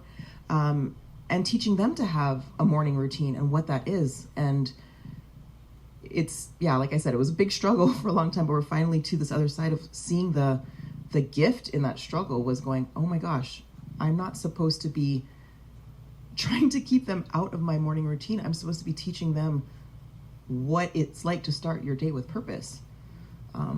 Oh my goodness. And this comes back, do the best you can with what you have in the season you're in. And so for so many of you, I'm sure you have little kids and you were forced to homeschool and all the craziness. And so do the best you can with what you have and where you're at. And I love that you included them. That's really cool. Sarah, how about you? All right. And you're the queen of morning routines, so we're swinging back to you in a minute. But I love that you brought up the fact that a lot of times it's popular in the mom culture to be like, get up and get away from them, and get your time. It is important. I am going to say it is important to have that alone time, also important to bring them into it. And working from home, they do see us chasing dreams and doing that and finding boundaries and all of those things. So for me, it's very similar to that because we homeschool as well. And so in the mornings, they know where they can find me. And that's on my big squishy couch in my office. And starting back in February, I started to read through the Bible in 1 year. And I've done it every single day. And it's made probably the most difference in my business than anything else, which is crazy. Now, when I do research about successful leaders, it always says successful leaders have some sort of spiritual rootedness, right? An anchor to a spirituality for them. And for me, that's the Bible. And so my girls know that they can come and, we love talking about it. They have their own little coloring Bibles and they sit right there next to me and they'll hear me listening to it and they'll have a question. And it's just a beautiful time. And I find that the more time I spend in that, the more productive and successful I am during the day. And so I try not to rush that. And I give it probably a good hour, sometimes hour and a half. If I do have time, it might be longer than that. But it might seem like a waste of time to some people, but it never is when you can pour that love and intention and prayer. Especially if you are looking for business partners and you have a really specific thing you're looking for and you're just trying to run it yourself. I'm trying to push it myself, but you are not looking to God or your higher power. Like it's rough. It gets rough. And so I'm going to just encourage you, if you haven't added that to your morning routine, like that's what's made the most difference for me. I love that. Dana Moore. Okay, so I make my bed. I get up and we make our bed and lift all the blinds and start the day. But there is true psychology in that, because when you go back to your room over and over, you've done something, you've accomplished something, you have a win, and that actually filters into everything else. But I make my bed, grab my coffee, and I go outside. I'm a huge morning sun advocate. I'm in a season where I need to care about my health more even so than normal. I'm in a healing season post COVID, and I need that morning sun. So I walk in the grass barefoot, I sip my coffee, I listen to Soul Space. And so I'm a multitasker and an achiever. So this is my very restful way of having a quiet morning by doing yoga or walking and drinking coffee and listening to Soul Space and soaking in the sun. And it's very still and it's very quiet, but it's very achievy. And I feel great about it. But I am definitely also I cannot pour from an empty cup. And I know nobody really can, but the truth is I find myself at my lowest self if I don't have that, okay, get my mind straight, get my body straight, what's our day look like, get focused, what do I need to accomplish, and then I'm good to go. But the sunshine is just it feels like true life, it's energizing and it sets me right. And so I encourage you, whatever your morning stuff is, if you can do it in the sun, it's bonus points. Yeah. So I like bonus points. because she's an achiever. And an Enneagram 3. Not Dana. Bailey King. I usually start with movement. So it's one of two. Either I'm on the pickleball court with my 70-year-old friends who all need deep blue, which is really great. And I'm competition number 1. So that like feeds me to start my morning with competition. But if they're not available, then I do a walk with my husband, Matt, just on the road. We're in the country, so it's on the road where we can still like see our house as we walk back and forth, make sure everybody's alive. Because we both work from home now, and we have 5 kids, 10, 8, 6, 5, 2, that we homeschool, and really no help in our home.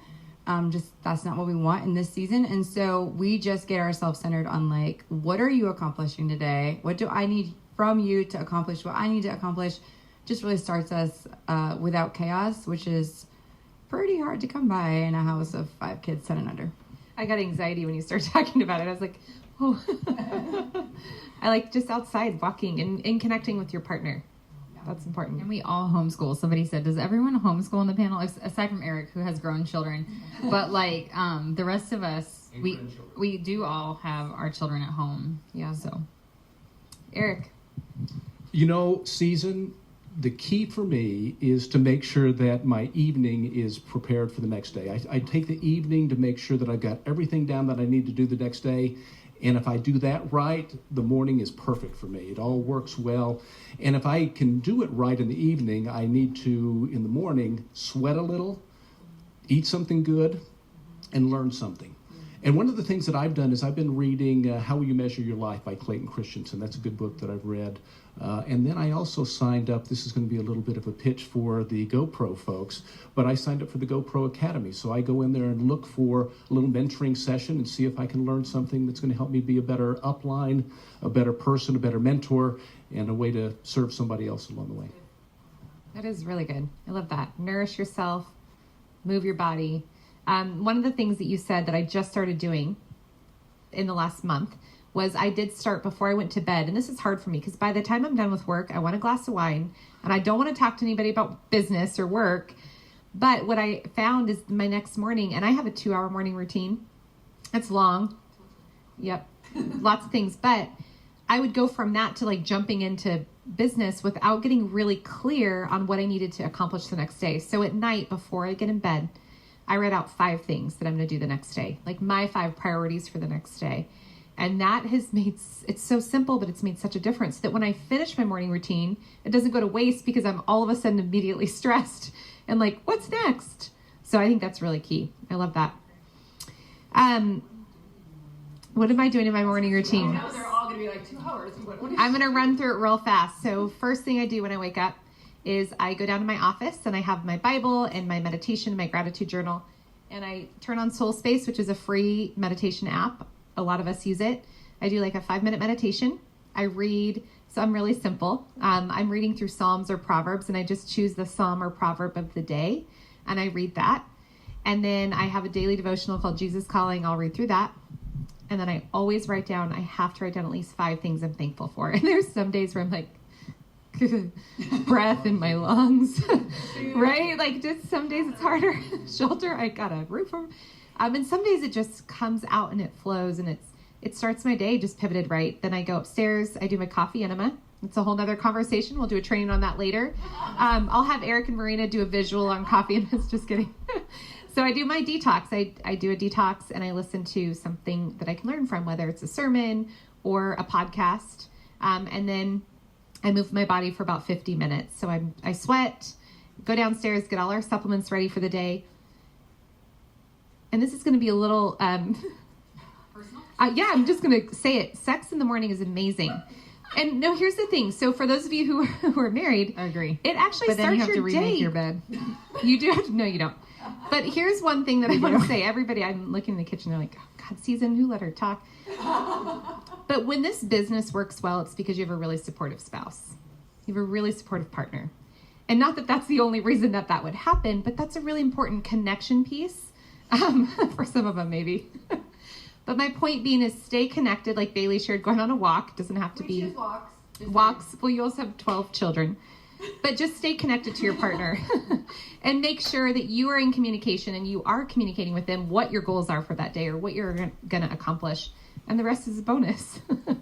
I would say to my team, like, if their marriage is struggling, their business is struggling. Yes. Like, it's completely parallel. And so it's a lot of times we become counselors in a lot of different ways, coaches, and, you know, but if you can stay on top of that, then Literally figured it out.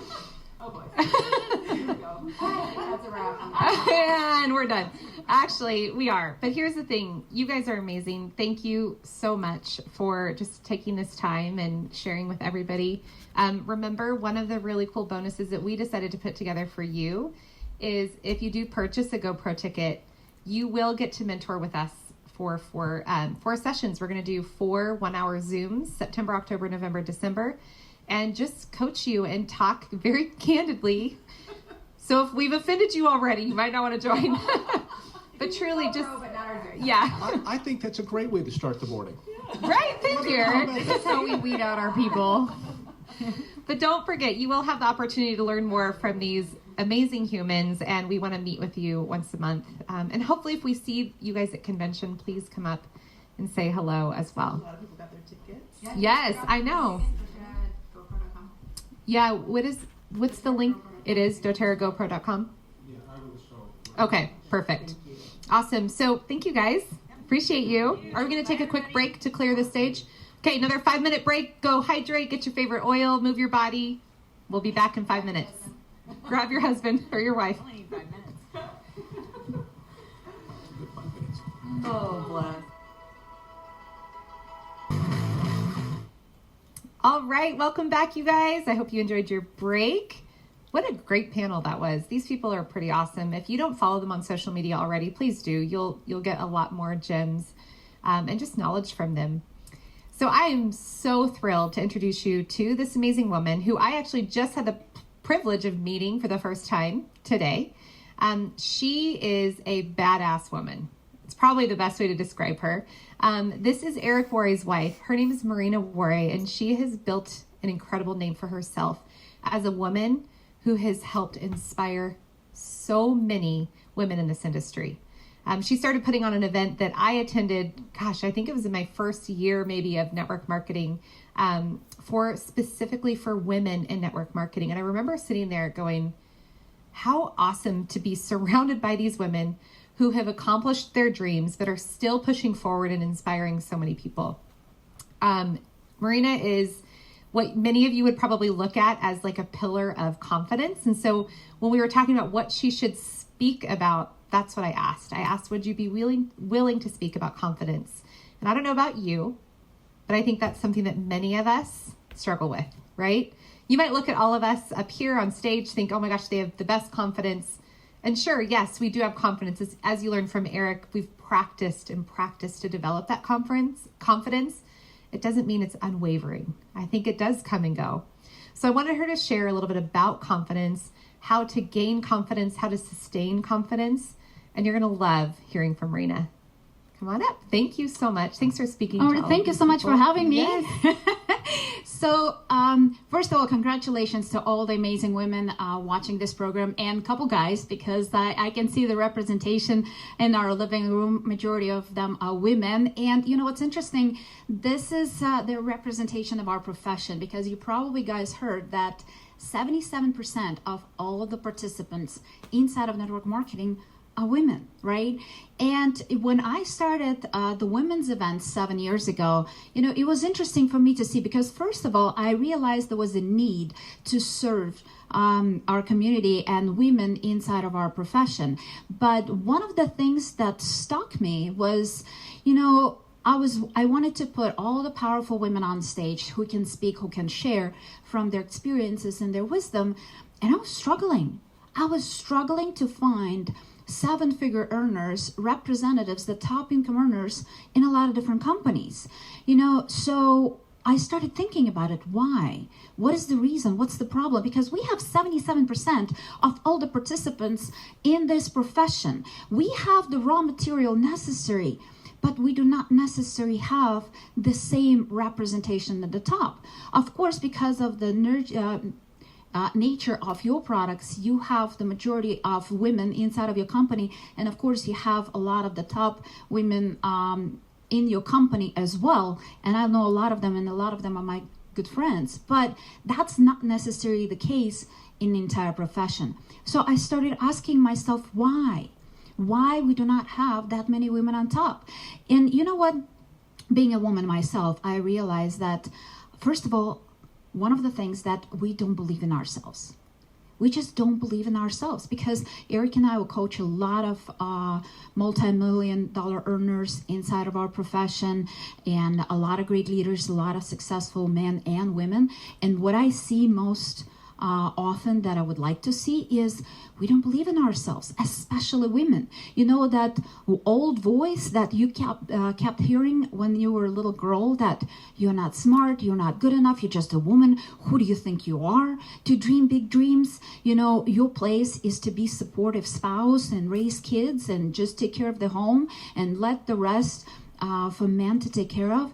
And a lot of us buy into that nonsense. You know, a lot of us, yes, we do give birth and raise generations, and that's good enough, right? But at the same time, we feel like we're not capable of building the business. First of all the mamas out there, I'm telling you, and you would agree with me, that giving birth is much harder. Raising kids is much harder. Network marketing is not that complicated. Yes, it's challenging. Yes, it's any business. It requires skills and the mindset necessary, but you know, it's no comparison with raising kids, right? So why in the world we do not give ourselves permission to dream big? Why we think that we're not capable? Why we think that we are not deserving to reach for the stars? And that's why, you know, I decided to create the movement of women who believe in themselves, the movement who becoming a badass, you know, who believe in their opportunity, in their rights and ability to live the life of their dreams. You know, I consider myself lucky because since I was a little girl, my mom told me that I'm smart, I'm powerful, I can achieve everything I want in life. And you know what? I was naive enough and I believed that. And I started my life. I opened my own business when I was 18 years old. I joined my first network marketing company when I was 21 years old. So I was like that power cracker and powerful and independent woman. And guess what? Life started happening to me as well. I became a single mom. I lost my finances because at that time I thought that I'm financially free and I thought that I'm pretty cool chic, right? But it ended up being not the case because I lost all of that. But most importantly, I lost myself. Because at that time, I was for 9 years in a relationship that was not necessarily serving me. You know, it was not physically abusive, but it was verbally abusive relationship. And first of all, my heart goes to every single woman, man or child who ever had to go through physical abuse. It should never, ever happen to anybody, period, right? But for me personally, I feel like, you know what? I can take a punch. You know, the bruise is going to heal, but what do you do when you break my heart? How do you heal when you break my soul? How do you come out of that? You know, and that's what I found myself in my mid-30s. Broke financially, single mom, and worst of all, broke emotionally to the point that I was disgusted by the reflection in the mirror. And, you know, it took me time to find my confidence back. It took me time to find that badass, to develop that woman again.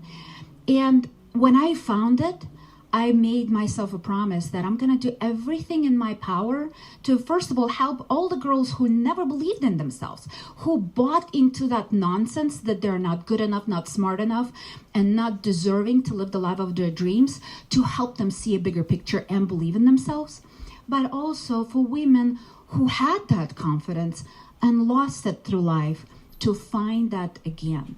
And, you know, when I looked at all the years that took me to get back on my feet, to get back into believing who I am and becoming that badass woman, I see there were several things that were really important to me. And Alexa, if you can throw the slide, I'm a visual person and it helps me, and I hope it's going to help you.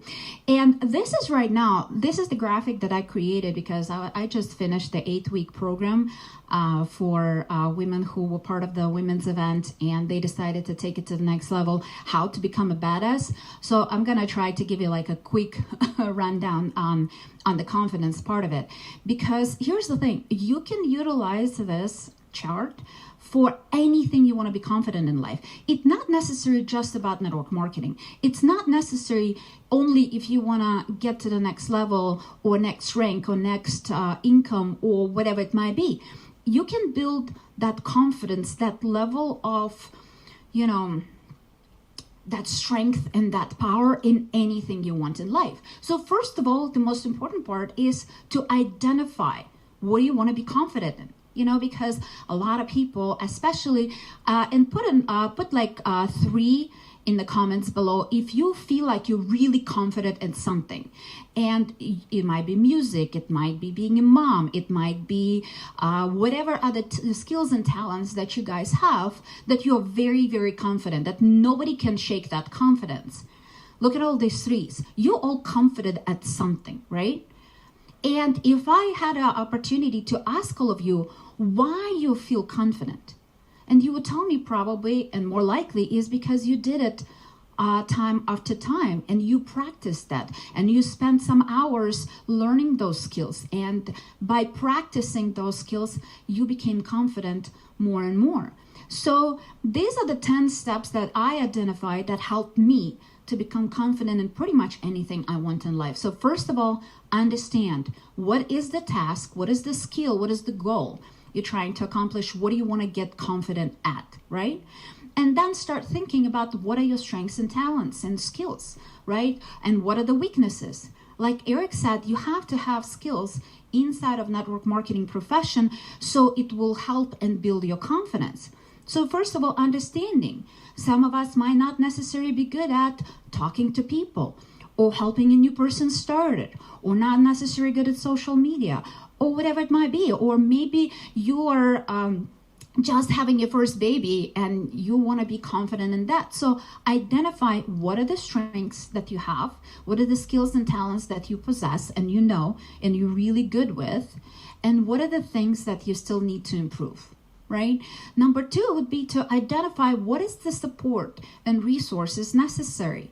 So a lot of times we put so much pressure on our upline, and guess what? Sometimes our upline may join the business just 5 minutes before you did, and they're not necessarily have all the answers.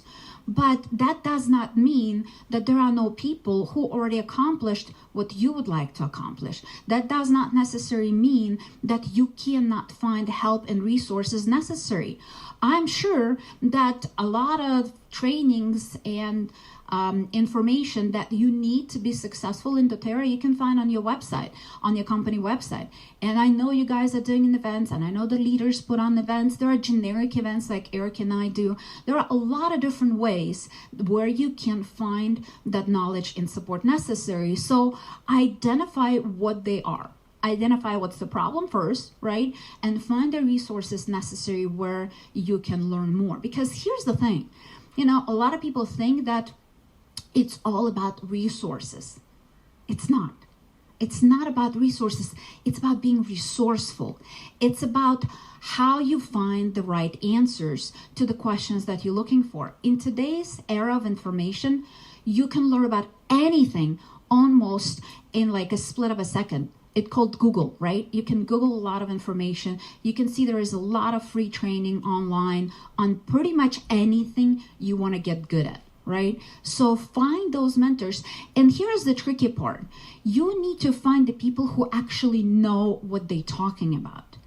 Don't take financial advice from broke people, right? So make sure that you find people who are a little bit ahead of you down the road that you want to go.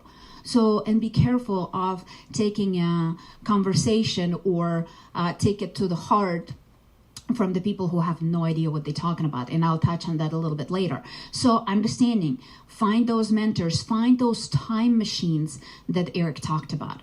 Prioritize. this is a big deal because here's the thing.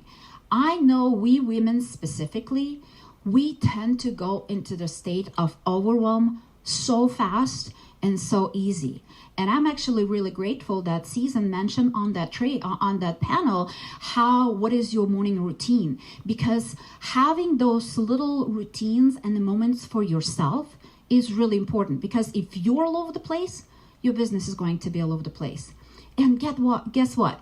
We all have to-do lists that are non-stop, especially if you have kids. It's just never ending. You need this and you need that and you need to take care of them and you need to take care of your husband and you need to take care of your laundry and you need to take care of your business, and it never ends. So prioritizing is really important. Being busy for the sake of being busy is not productive. You need to put the stars in your to-do list. What are the productive activities that will help you to grow your business today? What are the things that if you do today will help to move the needle? So, and I bet you it's not 100. It might be 3, it might be 4, it might be 5. Those basic productive activities is talk to your prospects and offer them your product or your opportunity. And of course, once you have the team, talking to the team and helping and raising the productivity of that team is another productive activity. And a lot of the little things that are around that. But, doing laundry is not necessarily going to help you build your business. So you just need to prioritize. I understand some of you control freaks. I'm one of those, freaking out right now like, oh my gosh, I cannot build my business because I have a lot of dry clothes that I need to fold. Hire help. Hire people who can help you to do what you need to do, because guess what? There is a concept of $500, because Eric talks about it and you probably heard it before. But if you want to make 7 figures a year, it comes down to probably $500 an hour. But you can do $500 an hour activity, being in front of your prospects, being in front of your team, doing things that actually gonna help and grow your business. Doing laundry is not. So you can hire help. So if you're thinking that you're saving $20 an hour to go your grocery shopping, to fill up your car with the gas and all that kind of stuff, you are not saving $20, you're wasting $480. So find the help necessary and do what only you can do to build your business. Preparation. Here's the thing. I've seen it time after time when people go in a promo mode and they start talking about and presenting the business and presenting the opportunity, but all of a sudden they realize that I don't have anything to show people. I don't have a sample. I don't have the oils. You cannot necessarily promote your products and show your products if you do not necessarily have them by hand. So see what are the things that you need to do to prepare and be ready for it. And sometimes those are the tools necessary. If there is video that you would like people to watch when you're presenting your opportunity, if you have any collateral material, booklets, magazines, whatever it might be, right? And your products, make sure you have it handy. And don't stress out if you do not know all the answers. Alexi, throw the slide again because we lost it. So focus is the next important one. And here's the thing. I had to learn that a hard way, because I want everything to be perfect and I want everything to be under my control. But guess what? You cannot do everything. You cannot be everything for everybody. So you need to understand that you need to focus on what you can control and let go of the rest. I know some of you probably are not necessarily happy, and you are probably saying that I wish my company would do shipping faster, or I wish we had better tools. I wish we had better presentation. I wish this, I wish that. Can you fix this? You can wish for the company to be whatever they need to be, but it's up to them to do their job. You need to do your job. If there is a training missing, you create the training. If there is a tool missing, you create the tool. You be the leader for your team, and you show your level of leadership by solving those problems. Bigger the problem, bigger the paycheck. So understand that things that you can control and things that you can solve, you go ahead and solve it. But don't stress out about the stuff that is outside of your control. progress. Progress is a big one. I understand sometimes we want massive changes, massive, impact. But every step in the right direction is already progress. And you just need to see and measure based on the schedule that you created. So for example, you want to achieve a next rank. So first of all, you need to know by which date you want to achieve that rank, right? And then you need to understand that, okay, so this is how I'm going to get there. These are the bullet points, how I'm going to achieve it. And there's always, I don't know your specific comp plan, but any comp plan has a specific structure that is attached to it. You have to create a certain amount of volume. You have to create a certain amount of distributors in different places, and they need to produce a certain amount of that volume. And based on that, you can decide what it's going to take, how many liters in that level and this level and whatever is going to take you to get to the next level so your income can grow or you can achieve that next rank. Right? So create that schedule and look at those bullet points. Are you on track? Are you not on track? And guess what? A lot of things gonna go haywire. Every time you think that the line to the success line is a straight line to the moon, it's not. It's a roller coaster. It's a roller coaster of emotions. It's a roller coaster of events. It's a roller coaster of everything. Everything works perfect until you add people to it. And this is what we have to deal with, guys. We work with people. So everything that you planned may and more likely will not work exactly the way you planned. So be okay. Be okay to pivot. Be okay to adjust and adapt to your plan. The next one is risk reward. And it's more on the business side of things, but in network marketing, what I do believe the risk reward is, don't be afraid to talk to people if you don't know all the answers. I understand it feeds your ego to, hey, I know everything. I know all the answers. I'm perfectly prepared and I'm preparing and preparing. A lot of you are lost in the land of the preparation. And that's unfortunate. Network marketing is very forgiving. You can mess up a presentation and you can still sign up a distributor. You can mess up on all of your ingredients and you can still get a customer. You can be not the greatest and the best and the most powerful leader, and you can still have the team that does generate the results. So first of all, yes, of course, strive for greatness. Yes, of course, keep going and learning and become better and better every time. But don't be afraid to pick up that phone and talk about your products and services and your opportunity because you don't know all the answers and you're afraid that somebody's gonna tell you boo. They will tell you boo. And people gonna reject everything that you have to offer sometimes. But guess what? It's part of the journey. One thing I want you to understand. Inside of network marketing, we have the gift. We have the gift with your products and your opportunity. You can improve people's health, you can improve people's lives, and you can improve their financial state. We have the gift.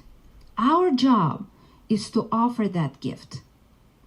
And if they decide not to take it, it's not your fault. It's not your responsibility. Your responsibility to do it in the most professional way so they can see it, so they open-minded. So, like you talked, one of the leaders were talking about the whole dating game, right? That you kind of like, hey, do you want to sleep with me on your first day? That's not going to work, right? So don't be like that, but understand that you need to learn the skills. You need to learn the mindset necessary so you can do it in a professional way. And guess what? How are you going to become professional? By doing it and practicing it, doing it again and again and again. Yes, your first presentation may suck. Your 5th and 10th and 20th going to get better and better and better as long as you learn from it. And that leads me to the next point is feedback. Listen to the people who are much more successful than you and ask for feedback. And tell them and ask them, like, hey, what can I do better next time? How can I present better next time? Especially if your closing ratio is not as high as you would like it to be. Listen, and don't take it personally. Don't take it productive criticism as something that is designed to destroy or build or destroy your confidence. No, it's actually designed to help you to learn from the mistakes, to improve them, and be better next time. And like I said before, do not take advice, financial advice, from broke people. And here's a good measurement for you. If you want to trade places with that person, then you want to hear their feedback. But if they're not as successful as they pretend to be, or if not that smart, or have the experience necessary, then you just need to be careful. Sometimes people can be jealous. Sometimes people, can your light and you striving for greatness makes them feel uncomfortable. And they don't want to see you soar because it reminds them over and over again that they gave up, that they settled for mediocre life. But you're not one of them. I know you're not. You're sitting through this training right now. I know you have bigger goals. I know you have bigger dreams. So yes, work on your mindset, work on your skills, and keep moving forward and learn from those mistakes and become better every single time. And celebrate those achievements, especially when you have a new distributor, when you have a new team member. They're scared. Remember when you started. I remember when I started. Yes, I was confident, and yes, I thought that I'm a badass at that time, right? And at the same time, I needed to have those little achievements. I needed to have those little victories.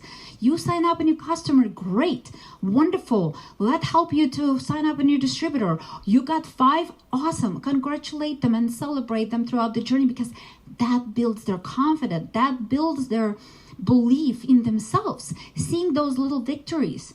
I know that so many people told me the story that they were so happy when they got their check for the first time, regardless of the amount. Even if it was $1, even if it was $10, it doesn't matter. First of all of a sudden, they realize that this business is for real, right? That it's not a scheme, that it's not a joke, that it's not whatever, right? They realize it's business and they can make money, but also they felt so confident. It's like, I did it.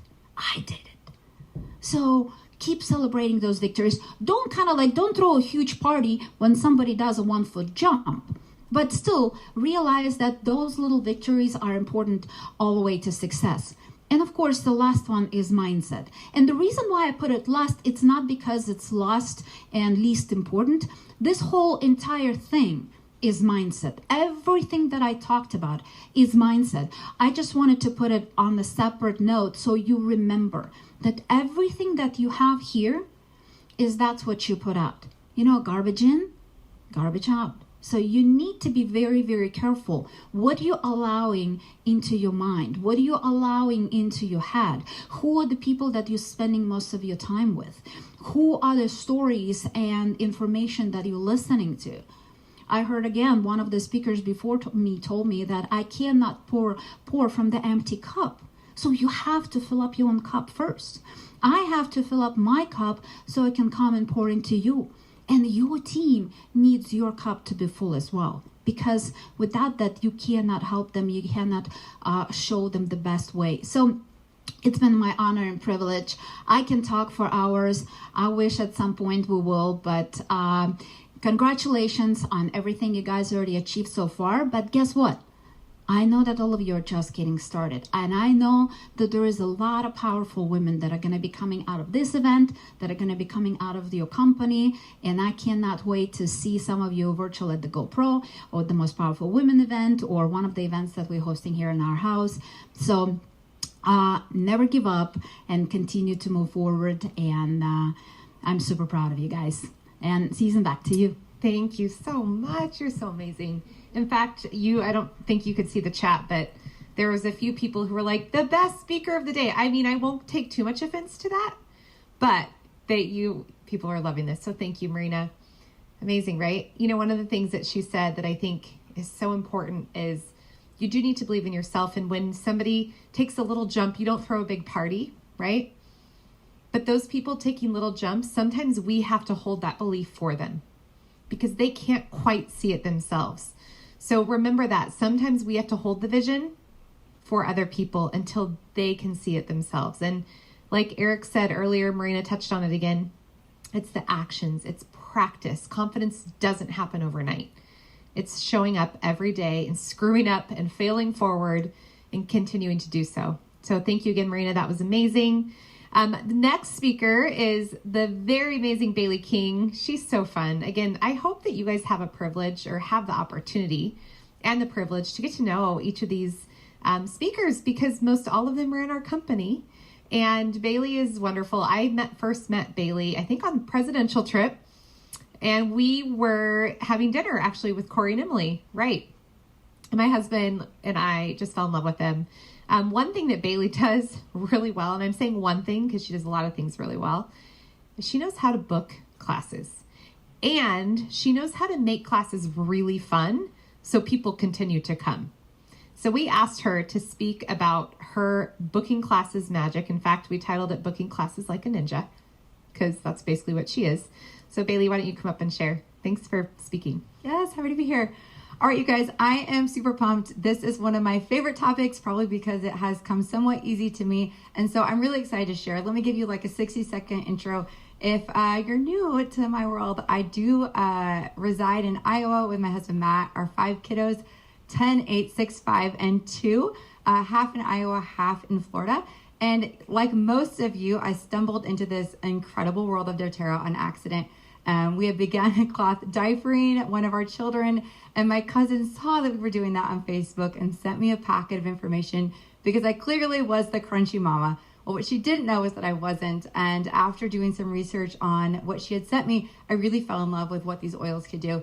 And they've changed my life, and I probably can't say it all here. And so we're just going to keep that for another day. But I really began to love sharing oils with others. And here's why. As a stay-at-home mom, it was my pleasure and my opportunity to sneak away for a couple hours at night and be with other women. Now, that might sound terrible because I was excited to leave my children, but you know, right? And so I enjoyed having that break. And what I quickly learned was that I had this great skill of getting classes booked from classes. And I would never leave a class or a party, whatever you want to call it, without at least 1 to 2 more scheduled. And so it came very natural to me, and I developed the system. And then as I started to get a team and they were struggling with getting new classes booked, I realized what a huge issue that was. Because if you can't leave with more things booked, you start to lose that momentum. And so I kind of developed and wrote this out for you guys, and hopefully it's helpful. And I am going to give you a link at the end that has a lot of the scripts and the graphics for you, so don't panic trying to take pictures of all of it. But let's get into the presentation. How I booked 60 classes in 6 months. All right. So people don't want to come to classes anymore. We've got to dispel that right now. People are so ready for that connection. And so if you're in an area where you can get back to in-person, I just restarted in-person classes last week, and it was incredible how people showed up. People brought friends, and we actually ran out of seats, and people were craving that connection, and they were craving that piece of getting help, right? People are really hurting right now, and I could offer hope and help for so many of their issues. And so I'm just going to just say that's a complete myth. And if you're in an area where you can't get together, you can still do this online. Do Zoom so people's faces are there and you still have that connection. All right. Classes are boring because they aren't interactive. So we solved that by creating an interactive class, right? People aren't actually giving hope to people. That's another reason that people aren't booking classes from classes. So you have to make it interactive and you have to give hope to people. Third, we don't have the confidence to look Betty Sue in the eye and say, I got you.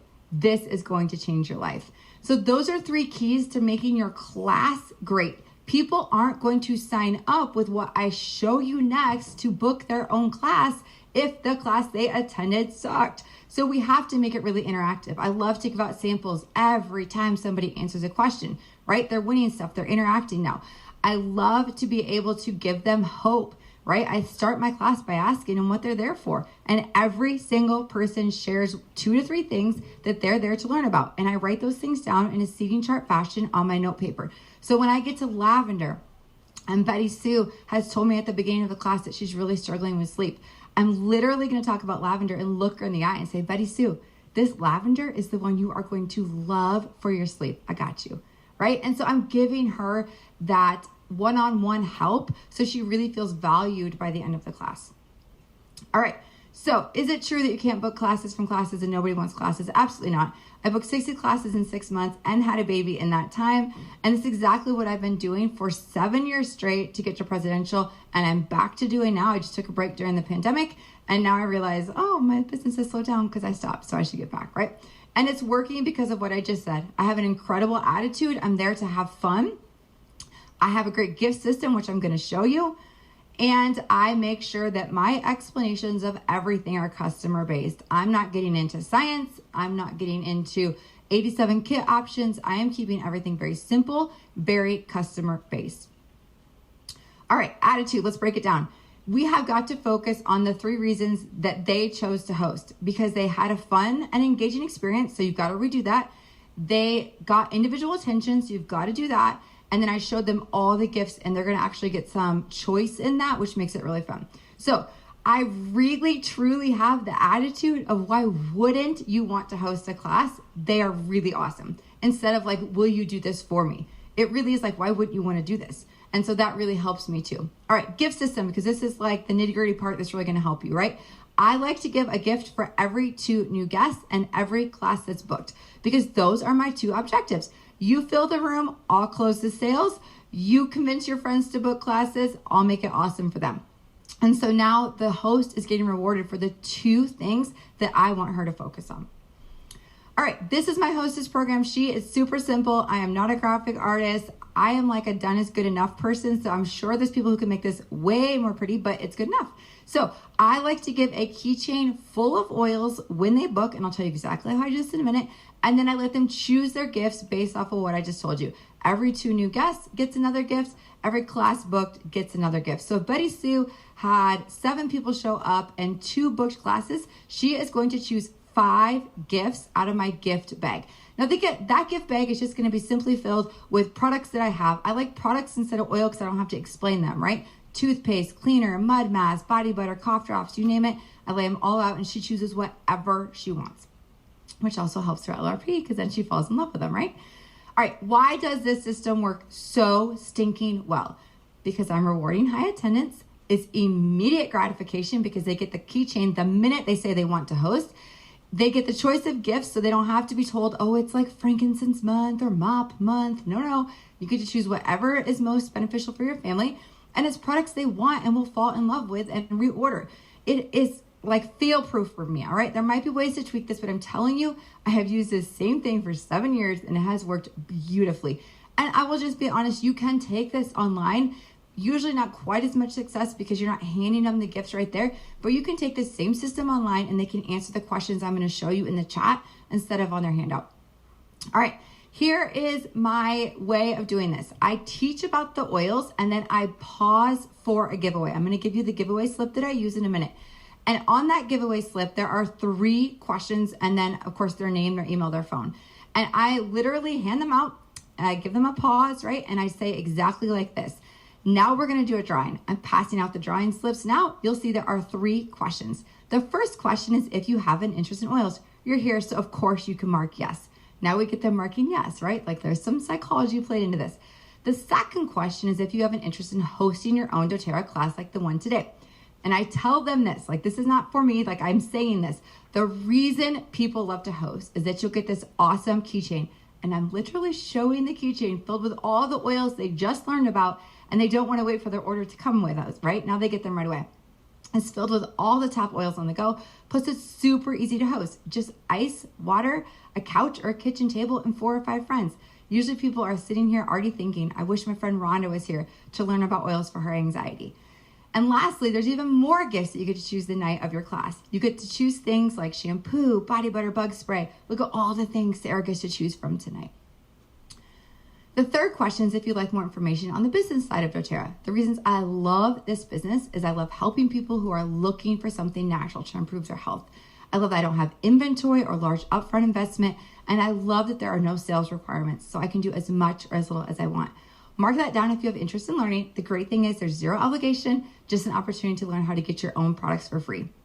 And then there's yes, no, and maybe for all 3 questions. So they're doing that, and I'm like, okay, host Sarah, can you pick those up? I do the drawing, all right?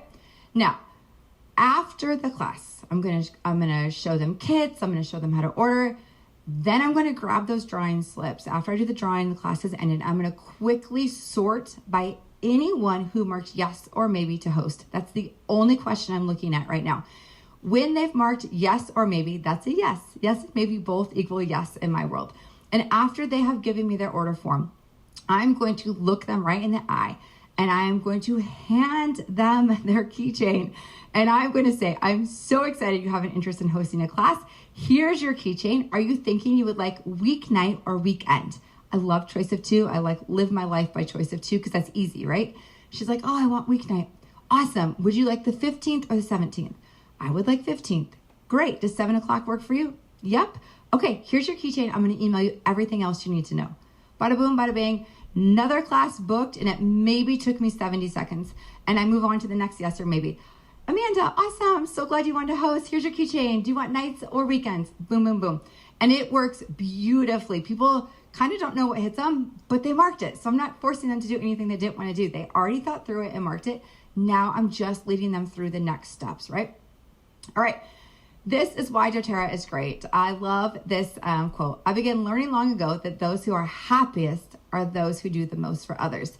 Your mindset around booking classes from classes truly has to be you get to serve more people. The more classes I book, the more people I'm in front of, the more hope I give.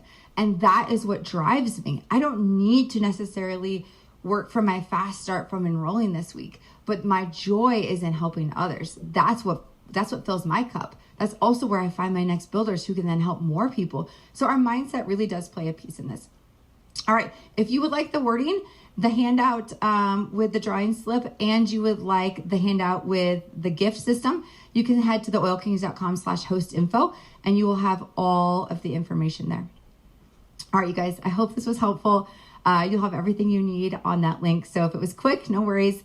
I'm just really appreciative that Season asked me to come join you guys, and I hope you guys are able to get that first class booked in the next 2 weeks. That's my challenge, right? Reach out, find someone who will do you a favor, get the first one booked so that you can then take it and roll with it. Have a great day, guys. Holy cow. That was like fire.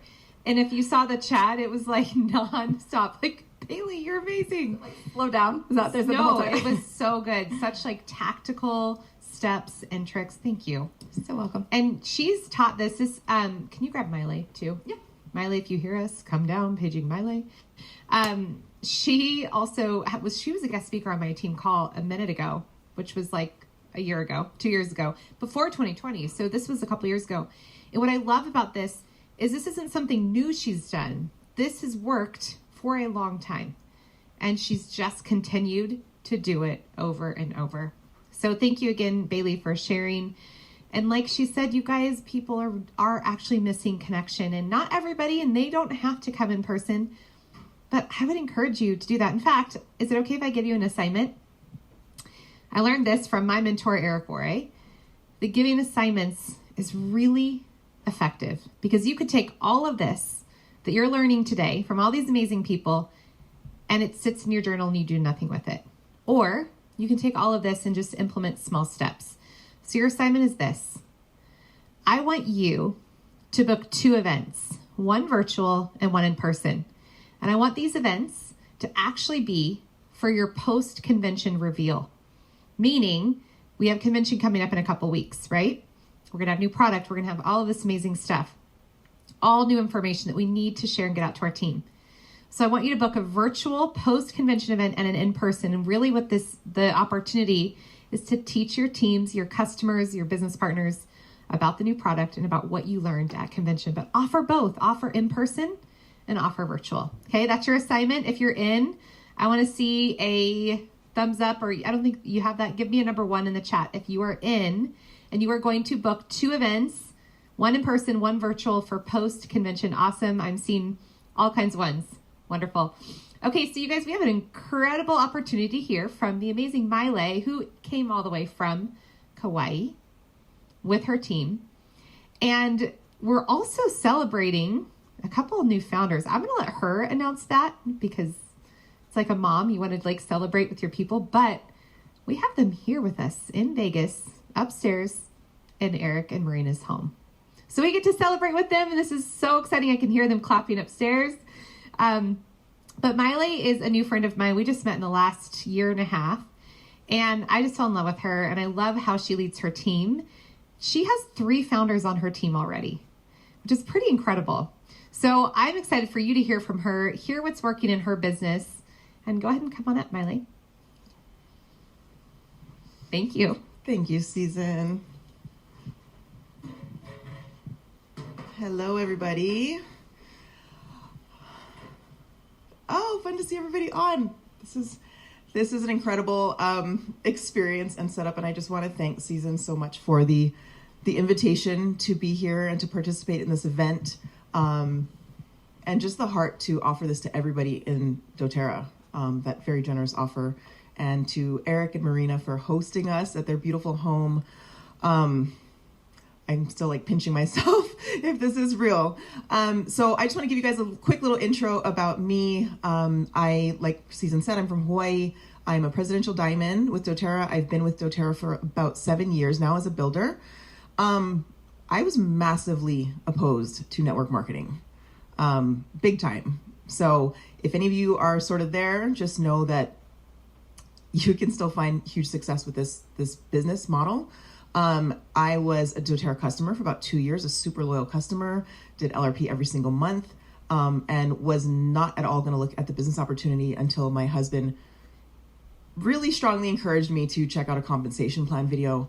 And I saw what was possible for me to be able to do and to build this income stream with the resources that I had. I didn't have a lot of upfront money to invest. I didn't have business experience, but I had time. I had 2 young children at home, and I had time that I could do in the little blocks of time that I had in between raising them, and my mind and my heart and desire to want to do this. Very similar to what Sarah shared when she said she saw the business plan and she was like, I'm going to do this. I'm going to run with this. And that's exactly what I did. So I adore our compensation plan.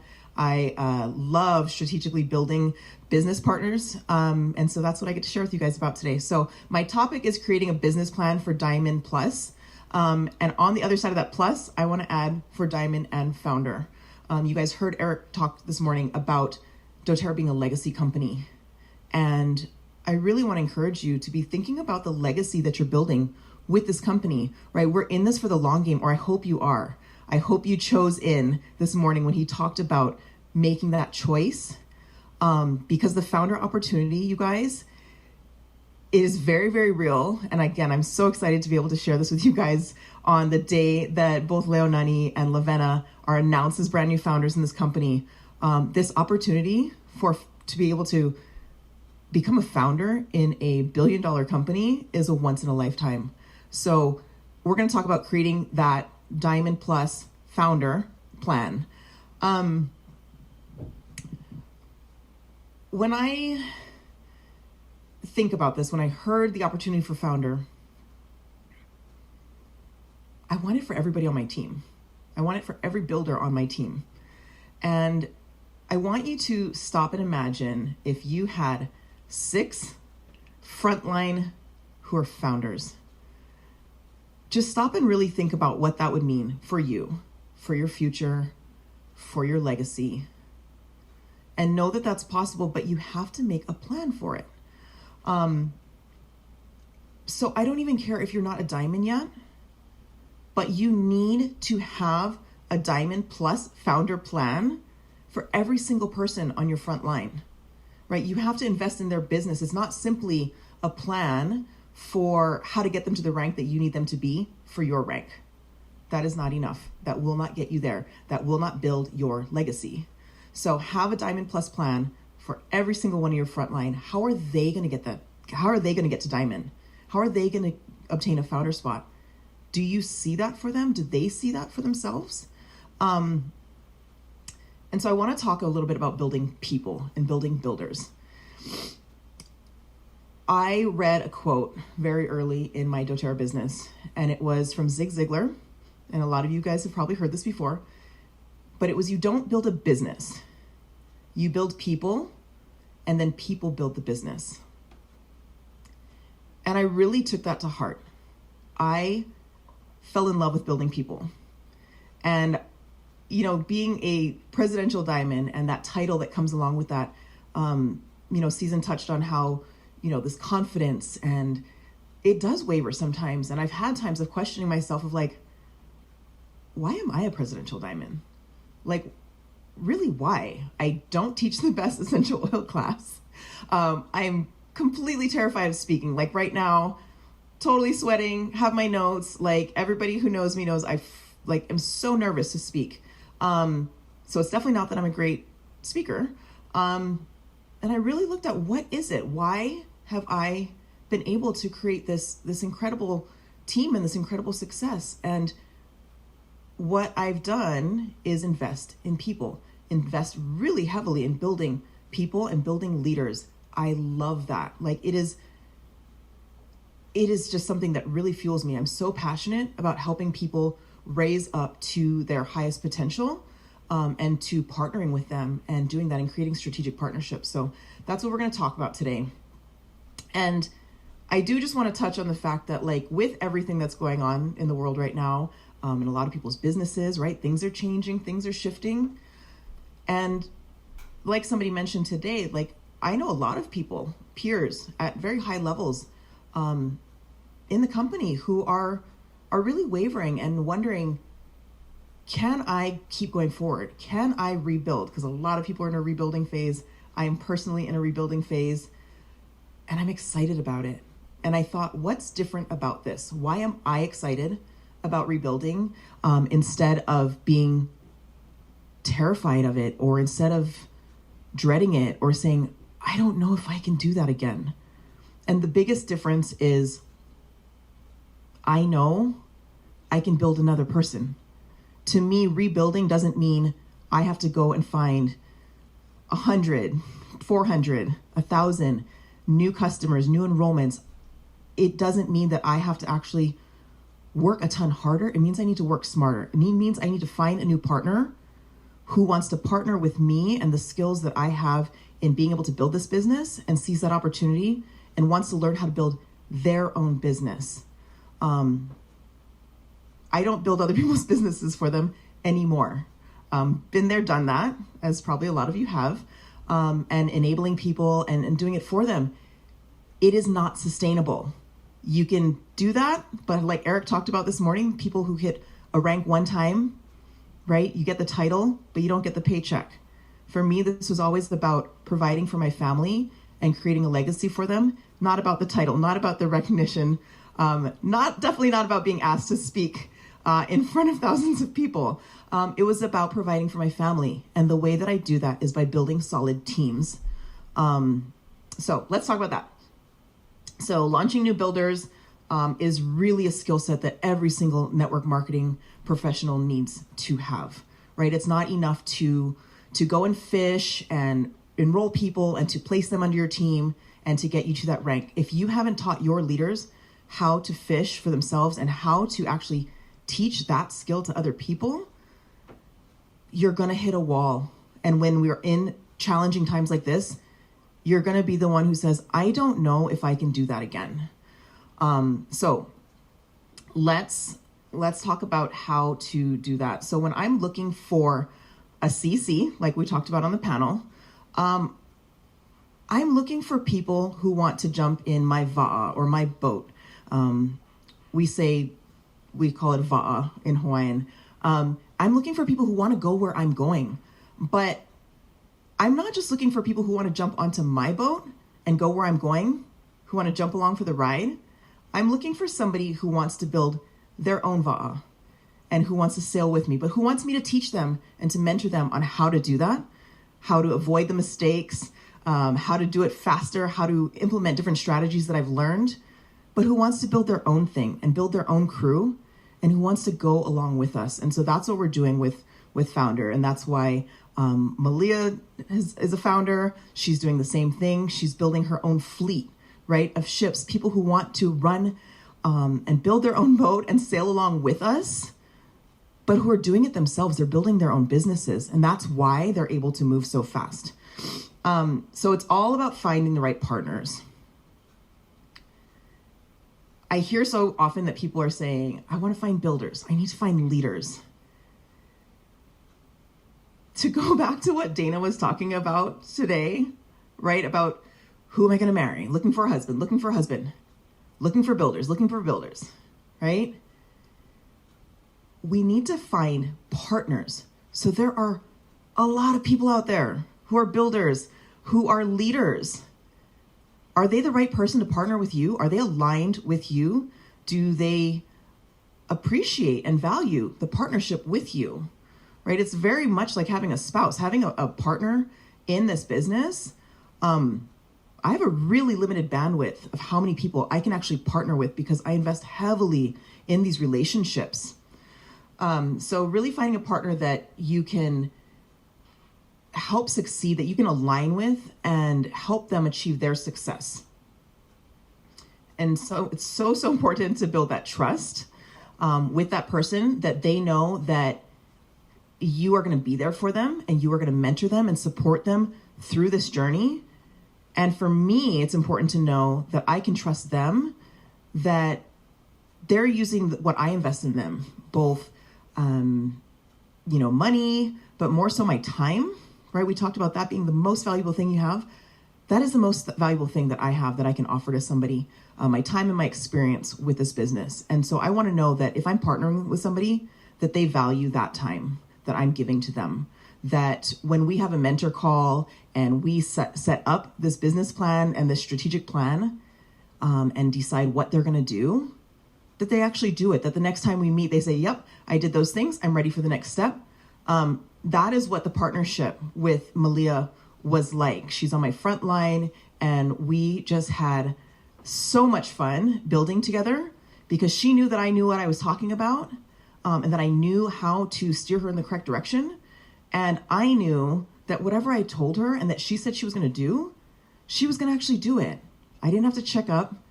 This is her business, right? So we got to partner on that. And then really having this awareness about your new partner, if they're the right fit for you. One of the things we talk about a lot is time, treasure, and talent. What does this person have to invest? Like I said in the beginning, I didn't have a lot to invest. I didn't have a lot of upfront money or a lot of skills in network marketing to invest, but I had my time. And so does your prospective partner know what they have to invest? Do you know what they have to invest? Do they come with this self-awareness saying, here's what I can do. Here's what I'm ready to invest in my business, in my partnership with you. Are they bringing that level of awareness to your conversation? When you're asking somebody to partner with you or when you're looking for somebody to partner with you, it's more like an interview than this like scan, right? For who, I need a builder. You're looking for a partner, so it's an interview process. There are not that many available positions, right? I have 6 frontline. I don't have 20. I definitely don't have 200. I don't have the bandwidth for that. I'm looking for a partner, so I need to know that they understand that investment and that they're ready to invest. And they're coming to me almost saying, here's what I'm ready to do to be a partner with you. And do they have a unique talent? What do they have? Do they have a huge network? Do they have some knowledge or certifications about oils that give them this other, what is the word I'm looking for? Credibility.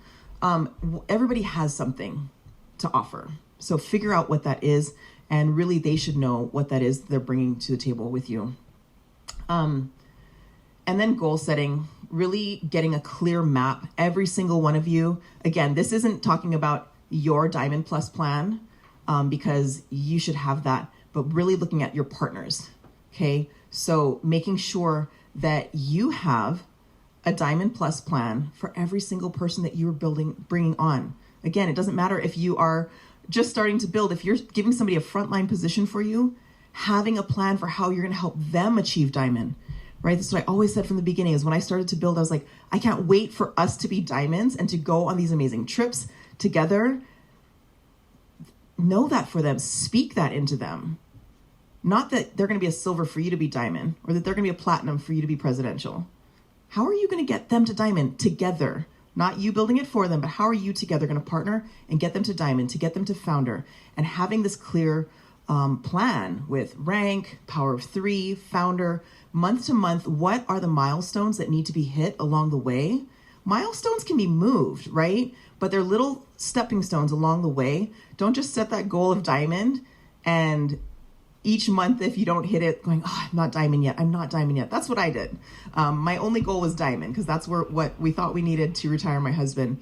Having those milestones would have been a lot more helpful had I had a mentor who could help me break that down and go, okay, this is our 90 day. This is our Q1 goal. This is our Q2 goal.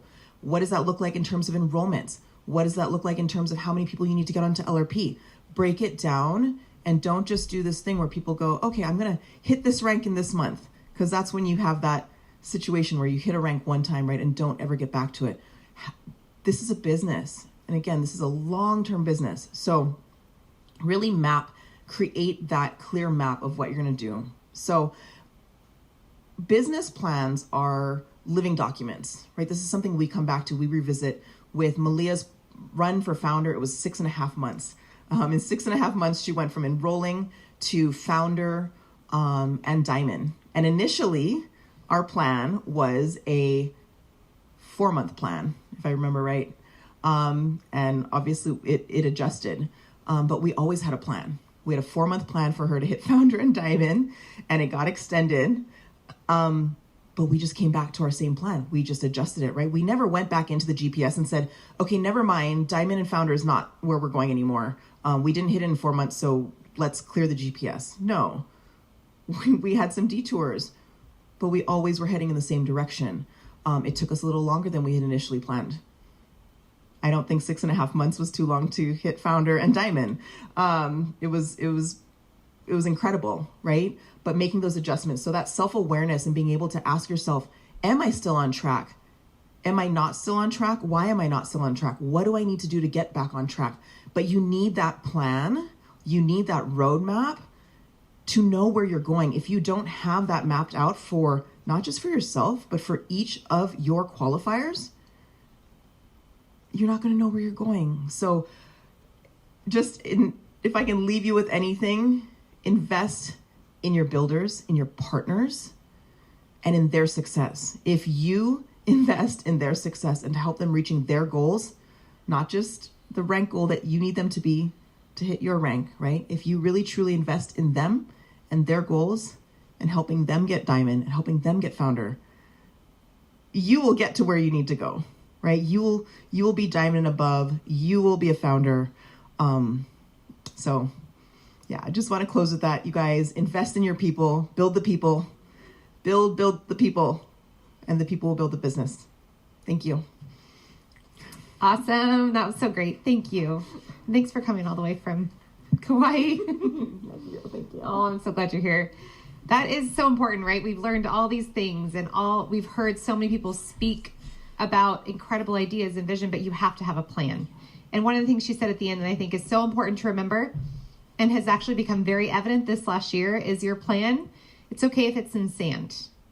You can't take your eye off of your goal, right? And you're so committed to that, but it's okay to have your plan in sand and reroute your GPS. I've shared this before, but in April, I was planning on hitting founders in April. And I got a call from Sarah Marie, who's our general manager of US sales. And she's like, I have bad news. We miscalculated your points. And so you aren't going to hit this month. And I was like, what? And I did. In that moment, I lost belief. I lost confidence. I was frustrated. But like she just shared, it wasn't like, oh, done, shut down GPS, I'm over. No, it's just reroute and replan, right? Well, this has been such an incredible training, and I am so excited to bring back. In fact, I encourage you guys to start texting your teams. If they start to drop off, listen, right now there's only 1,100 people on, and I think we started off with about 1,500. So text your teams, get people on to close out this incredible session with the one and only Eric Warre, who is going to just share his brilliance with us. And I asked him, he says, what do they need? What do they need the most of? And I don't know about you, but I feel like we need massive action and we need to recruit more. And so what are some things that you can share with us about that? And so he said, absolutely, whatever you guys need, I'm here. So Eric, thank you again for pouring into all of doTERRA and just sharing with us. My pleasure, my pleasure. Thank you. Yes, of course. Excellent work. If you've gotten some good value so far today, put a number 3 into the comments. Gotten some good value? You're ready to go. Look at that, lighting up the chat.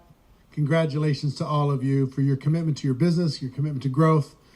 I want to spend about 30 minutes with you talking about some ideas on how you can do better, how you can go faster, how you can bring your check up, how you can help other people do the same, how you can impact more people. Okay, that sound good? We'll do as best we can in 30 minutes, and then we're going to go hang out with this crew here at the house for the rest of the afternoon. But I want to go to our little magic board here, and I want to show you something. And I want you to take a little bit of self-analysis, a little bit of self-inventory, okay? There are 4 things that we do in network marketing. 4 things that are available to you to do inside of doTERRA. 1, we sell. We sell products, valuable products, using word-of-mouth advertising, the most powerful form of advertising in the world. So you're amazing at number 1. Unbelievable, world class at number 1. But it's only 1/4 of what's available to you, okay? It's without sales, nothing happens. So don't get me wrong. It's not like it's a small thing. It's a huge thing. But there are other avenues available to you. Remember that word I told you called leverage? This is what I mean by leverage. The second thing we do is we recruit other people and show them how to sell. We build an ever-expanding team. When I finally understood the numbers, and it's just like, it doesn't have to all be me. I can build a team, and I can lean on that team a little bit, and there was no limit to the size of the team that I could build. I could go recruit a lot of people, and I could teach them how to sell just like I sell, and I could start to enjoy leverage. Now, I will tell you something. There's a big lie in entrepreneurship that people say, and here's the big lie. Ready? Only do what you love. Because if all you do is do what you love, you'll never work a day in your life. That is the biggest pile of nonsense ever uttered. Only do what you love, really? Do you think an Olympic athlete only does what they love? 6 a.m. training for 6 hours, eating 12,000 calories, having ice baths to get rid of the lactic acid. Do you think they love that? No, but they're willing to pay a price in order to be able to do the thing that they love, to experience the life that they love. Okay? So, I'm an introverted person by nature. I didn't mind selling a product using word-of-mouth advertising. That was no problem. Recruiting,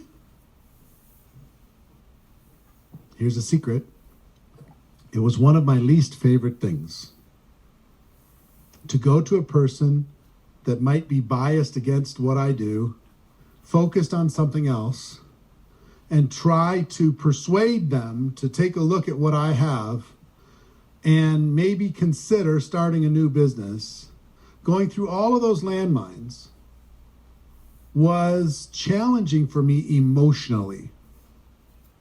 I had to trick my mind because I saw the value in it. I had to trick my mind, and literally, like it was I put my recruiting clothes on and I would go recruit, and that's all I would do. Some of these people, I see them, they're recruiting everywhere they go. They're in the restaurant, they're recruiting. In the hotel, when they're checking in, they're recruiting. They're recruiting in the lobby of the airport. They're recruiting when they walking around the block and meet somebody. That was not me. They're on all the time. I either had my recruiting clothes on or I had them off. But when I had them on, then I would just treat it like a project, and I would put my head down and I would get it done because I saw the value in the other side, right?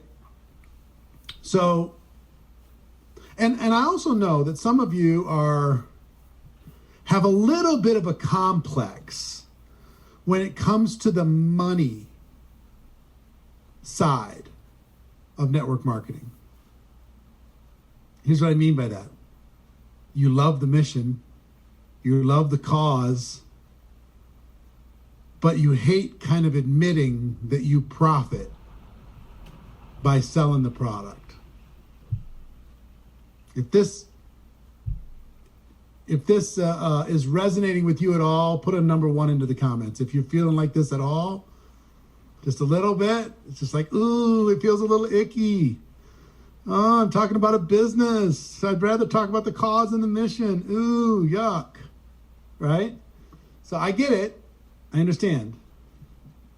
But I will tell you this. If you really care about getting your products into more households around the world, if that really is your mission, guess what you'll focus on? Building a bigger team. Because you can't reach the world by yourself. You need a team to do it.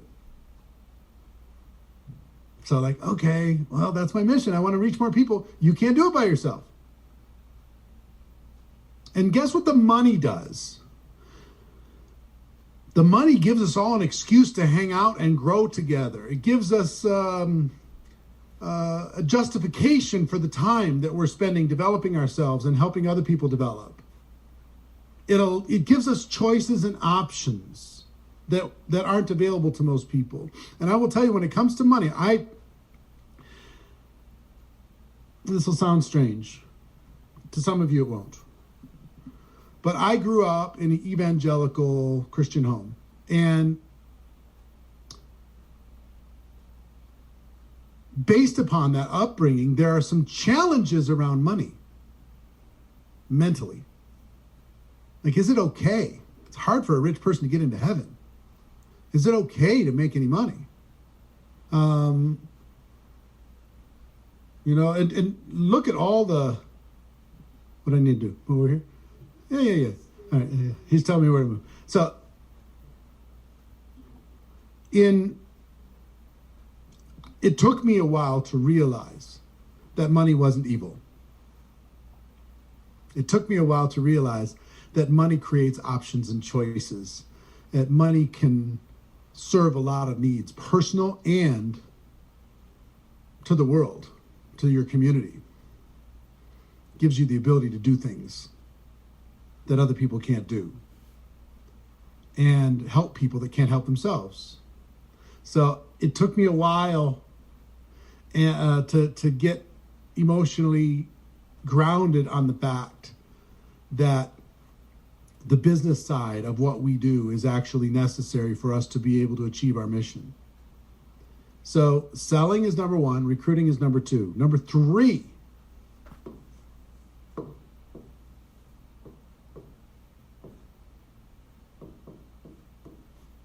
we duplicate. We not only do we sell ourselves, not only do we recruit other people, but we duplicate the process. We teach them how to do the same thing. And if we do this right, then there are people who are building a business with or without us. People who are operating with or without our encouragement, our support, our direction. Something happened to us, God forbid, they continue to move. They continue to build and grow. So duplication starts to create multiplied leverage. Recruiting brings leverage. You get a little bit of leverage from selling because some people continue to buy after you sold one time. You get more leverage when you recruit and build a team. There's other people working. You multiply that leverage when you start to have duplication within your organization. And number 4, we lead. We increase the productivity of the teams that we build based upon our leadership. Take two two teams of 100 people, one's a great leader and one's not so great, the one with the great leader is going to be more productive than the one with a weaker leader. So, just in a little inventory of these 4 things that are available to you, how many of them are you currently taking advantage of? Put into the comments. Of the 4 that are available to you, how many of them are you currently taking advantage of? Lots and lots of 1s, some 2s, some 4s, which is great. Some 3s. But your honesty is amazing, and I appreciate that. I just want you to understand the gift that you have and what you can do with it if you really flex your muscle. You know, when I talked to you before about figure out the skills, it's not just figuring out the skills to sell. It's figuring out the skills to recruit. It's figuring out the skills to duplicate. It's figuring out the skills to lead. For me, learning those skills, committing to those skills was the thing. I engaged in something. I will give you a process. One, first of all, like those 9 courses, that whole power training system that we talked about earlier, I'll let you know when we're done here at the end. If you haven't got it yet, you need to get it before you finish today, because that offer is going away. 1, get the information, okay? Get the information. But then 2, I will give you a process that I used to become world class at all 4 of these. If you want to be one of those superstars, I want you to hear me. There's nothing and no one that can stop you from mastering these 4 categories. Nothing. 0. And if you master them with the skills attached, you never have to worry about paying bills the rest of your life. You don't have to stress out about money. You don't have to worry about what's going to happen to a family member if they can't take care of themselves. You literally don't. So, once you make a decision, say, okay, fine. And let me ask you a question. Put a 10 into the comments if you're committed to developing these 4 categories in your business. Let me see. You see how hungry you are. Cool. Keep it going. Let's get all the 10s in there. I want to see every single one from all of you. Because it's available. It's doable. You can do it. This is what changed my life. One of my mentors in my 20s, I was struggling. I'd made a decision. I was going to learn it. I decided I was going to get all the information from the best experts I could find. I was going to make sure I surrounded myself with excellence. Find mentors, find coaches, pay them whatever. It didn't matter. I wanted to save time. But a friend told me, Eric, can you improve 0.3% per day? 0.3% a day. I think that's actually, I did that wrong.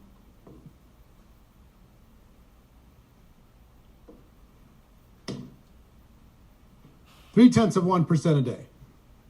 And that doesn't take much. I mean, the courses that we want to do in the event that we're going to do, you can improve 2% a day if you want to. 5% a day. It won't take long. I mean, if you took, let's say, 3 days and all you did was work on answering objections, answering questions, overcoming objections, and you became amazing at that in 3 days with the right coaching, how much would your business improve? It's more than 0.3%, way more. So 0.3% per day. And this person, I said to this person, I said, well, yeah, I could do that. He said, well, Eric, in 1 year, that equals 100% growth. And guess what? At that time, I was about a $5 per hour person. when I started here. $5 an hour. So I'm just like, if I can go from $5 to $10 an hour, okay, fine. And $10 an hour is about 20 grand, $20,000 a year. I made more than that. But year 2, it's 200% from where you started. Year 3, it's 400% from where you started. Year 4, 800%. Year 5, 1,600%. Year 6, 3,200%. Just 0.3% a day. Year 7, 6,400%. So if you take this, you go $20 an hour, $40 an hour, $80 an hour, $160 an hour, $320 an hour, $640 an hour.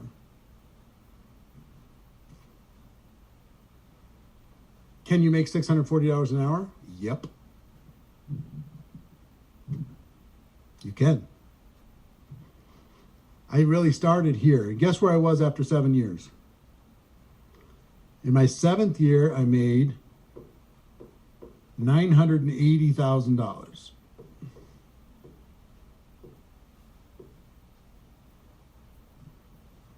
So if you do the math,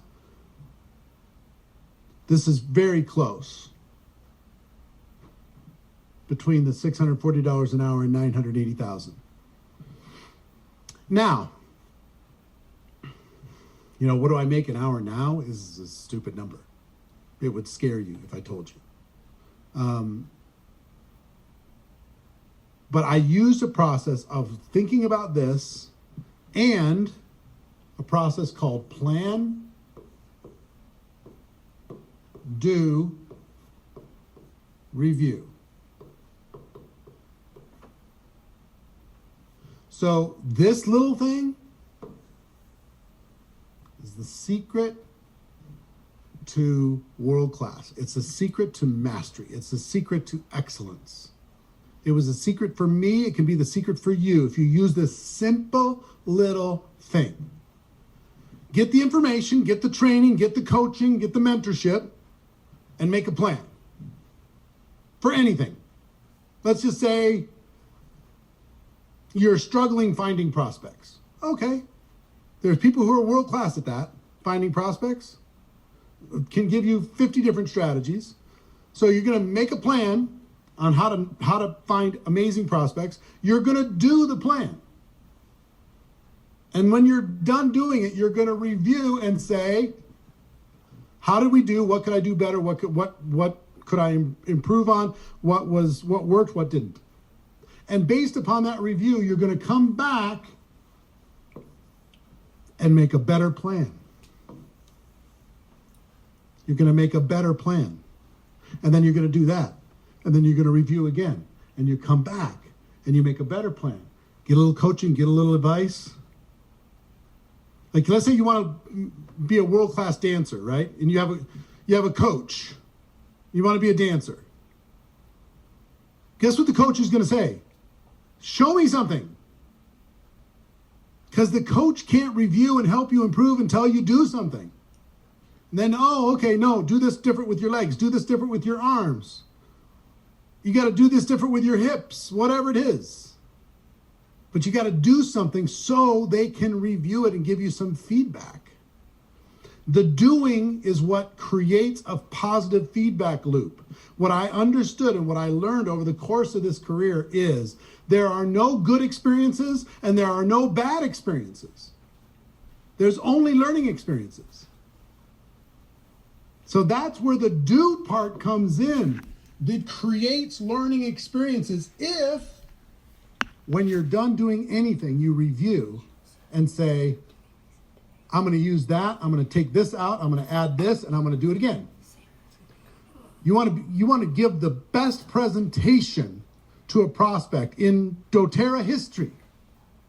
Guess the way how you do that. You get all the feedback, you get all the input, you look at all the best presentations, you get a coach, you map it all out, You make a plan, you go do it tomorrow with a prospect. And as soon as you're done, the presentation, hear me with this, the presentation itself almost doesn't matter. What matters is the experience. Because at the end of that presentation, they said yes or they said no. They gave you feedback. There was information. There was, this tool didn't work. This one took too long. They got bored watching this video. Whatever it happens to be. I said this and I saw them mentally tune out. And you use that to come back, make a better plan. And then the day after you do it again. And you're a little better. And you get that feedback loop. The day after you do it again. And again, and again, and again, and again. This will sound like bragging. It's not meant to. I'm one of the highest paid speakers in the world. Okay? I get paid 6 figures just to speak for an hour for companies. 6 figures. I get paid almost $500,000 for a 3-day event international. How did that happen? Guess how it happened? Plan, do, review. Leaning on this, becoming world class. And here's the good news. You can become great pretty quick. You can become great pretty quick. It doesn't take as long as you think. In a year, you can become competent on these 4 things. In a year, you can become proficient, independent, have the ability to operate without help or without support. In 3 years, you can replace any full-time income and go full-time inside of your doTERRA business if you want to. In 5 years, you can be one of the superstars. In 7 years, you can become world-class. And now here's the thing. You're going to be 7 years older anyway. Why not be world-class and 7 years older? You can do this. It's available to you. Now look, one other thing I just got to tell you before I give you a couple comments to close is there's a difference between employee-minded people and entrepreneurially minded people. And most of us have been trained to think like an employee since we were 2 years old. And to only act when there are consequences built in. Brush your teeth or there's going to be consequences. Finish your vegetables or there's going to be consequences. Stop hitting your sister or there's going to be consequences. Make your bed or there's going to be consequences. It repeats in school. Study for the test or there's going to be consequences. Don't talk in class or there's going to be consequences.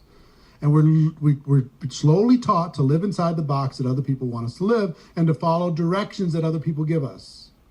We go into the job force and it's the same thing done. Military, same thing. We're outer directed. And then we join or we start an entrepreneurial venture like you have right now. And we sit back and we wait to be told what to do exactly. We're easy to blame other people for our lack of progress, our lack of success.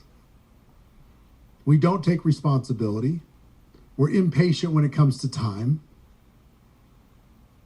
We're not willing to invest much in terms of risk. We're still thinking like an employee.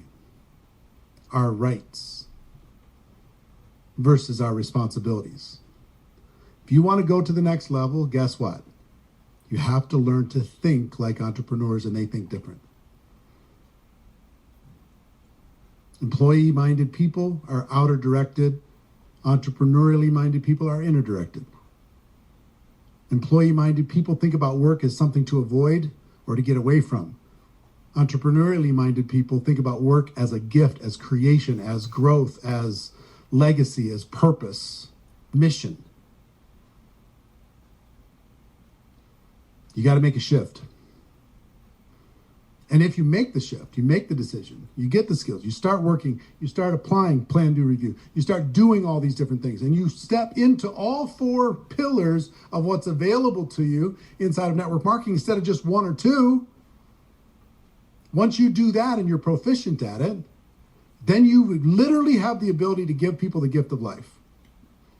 And what I mean by life is a life better than doing something they don't want to do every day in order to be able to pay the bills. Choices, options, freedom. So, 3 things, and then I'll remind you one last time, give you one last opportunity to get that 25 hours of training from me for free with all the workbooks and the downloads and the PDFs and the video and everything else. By getting a ticket to GoPro. But 3 things. Number 1, every single one of you, now more than ever, it's time for you to think bigger. Yeah, I know you got a company that lets you come in for $100. And you got these little products and these little cute little bottles. And because of that, you think little. And you know, hey, you act like you have to apologize when you talk to prospects. Oh gosh, I'm sorry to bother you, but I just have this gift that can really improve your life. But it's this little thing. I only need a few minutes. You play small. And by playing small, you're squandering an incredible opportunity. You need to think bigger. The world is not served by you playing small. And some of you that have been playing small, not because you don't have the ability to be big, but you're playing small to help somebody else in your life not feel insecure. You're afraid to show how powerful you really are because it'll freak some people out in your circle. You're not doing them any service by playing small and hiding who you are. Yes, it's $100, but it's $1 million business. Yes, it's small little products, but incredible reach and opportunity for everyone involved. You've got to think bigger. Whatever your goals are, you need to double them and double them again. Number 2, it's time more than ever. I'm hearing a lot over the course of today. God, it's been quite a year. So, guess what? Growth right now is a choice, not a consequence of what's going on. Guess what the world is looking for? Somebody to stand up with their shoulders back, their chest out, and their chin up, and to be stronger than the circumstance. To be stronger than the news cycle, to be stronger than the distractions, to be stronger than anything else that's going on. And when they do, they stop complaining, they stop moaning, they stop whining, they stop crying, and they just decide, follow me, because I've got this. Once you stand up strong enough, everybody will want to follow and be part of what it is that you're doing. Your belief will be the security blanket they need in order to be able to do what's necessary in their life. I don't want to hear about glitches and challenges and problems. That happens everywhere. I don't want to hear about, we have Zoom fatigue. Shut up. We have a gift to be able, we're talking to 1,100 people right now. That's a gift. It's a miracle. How much did you pay to watch this? Nothing. How's that even possible? We have it. We have the ability to do it. So be stronger. Think bigger, number 1. Be stronger, number 2. Number 3, you need to move faster. Success loves speed. If you're going to do something, get it done. Go fast. Run. Even if you're not prepared. Do it messy. Do it ugly. But just do it. Go. Run. Progress is perfection. The learning is in the doing. You gotta go. And some people like to say, well, inch by inch, it's a cinch. And you become a doTERRA zombie. I've been here 8 years.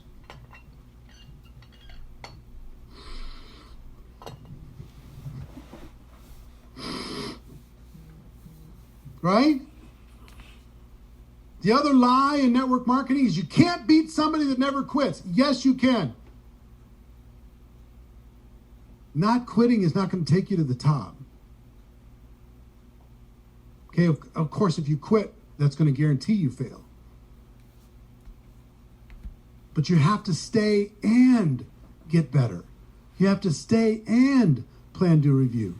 You have to stay and be committed to your skills. You do those two, and of course you can't fail. But if you're going to do it, if you're going to be here, let's go. Some of you have been sitting underneath a rank that you should have been at a long time ago. And the only thing stopping you from doing is a decision. Make a decision, pick a deadline date, and tell the whole world. Put some accountability, create a workout partner, whatever you've got to do in order to be able for you to step into your potential. Think bigger, be stronger, move faster. Success loves speed. So before I bring Season back up, one last time, you throw up the slide with the QR code and all that. This is what's available to you. If you want to step into your business, or if you know somebody that's not on here and you're going to get a ticket for them, that's fine. They'll thank you later, I promise. A ticket to GoPro, December 3rd through the 5th, plus the entire power training system. You can go to doTERRAGoPro.com or scan that QR code to be able to get that, okay? If you've got a ticket already or you're going to get a ticket before today ends, put a number 7 into the comments. Let me see.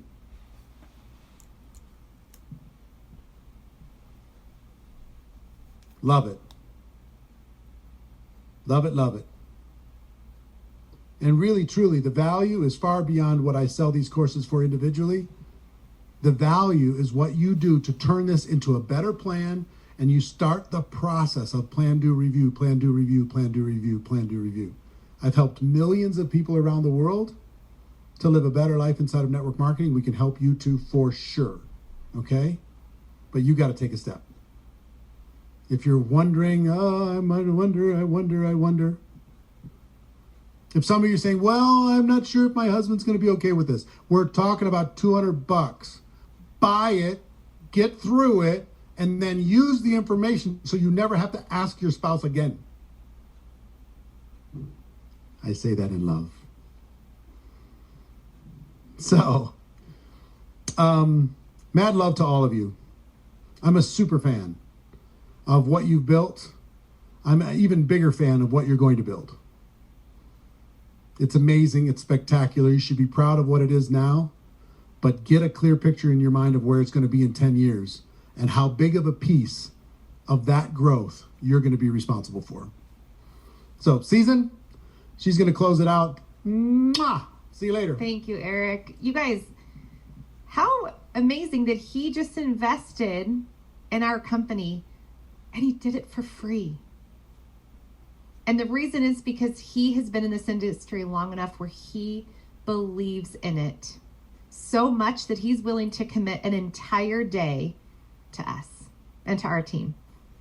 I want to leave you guys with this prayer, essentially. It's actually Sir Francis Drake's prayer from 1577. So I want you to take a moment, take a deep breath, huff your oils, do what you need to do. And I want you to let this resonate over you. I want you to close your eyes if you need to, not if you're driving, or hopefully you're not watching Zoom and driving. But I just want you to hear this and let it resonate. Disturb us, Lord, when we are too pleased with ourselves, when our dreams have come true because we dreamed too little, when we arrived safely because we sailed too close to the shore. Disturb us, Lord, when the abundance of things we possess We have lost our thirst for the waters of life. Having fallen in love with life, we've ceased to dream of eternity. And in our efforts to build a new earth, we've allowed our vision of the new heaven to dim. Disturb us, Lord, to dare more boldly, to venture on wilder seas where storms will show you mystery, where losing sight of the land, we shall find the stars. We ask you to push back the horizons of our hope and to push back the future in strength, hope, courage, and love. Thank you guys for being on. If you loved this, you are going to love GoPro. We're going to go head up to everybody hanging out, waiting in the living room at Eric's house to continue masterminding. We'll do our best to bring back what we learned to our teams, but thank you guys again. We're so grateful for you. We're so grateful to the Warrays and our amazing company, doTERRA. Have a beautiful day.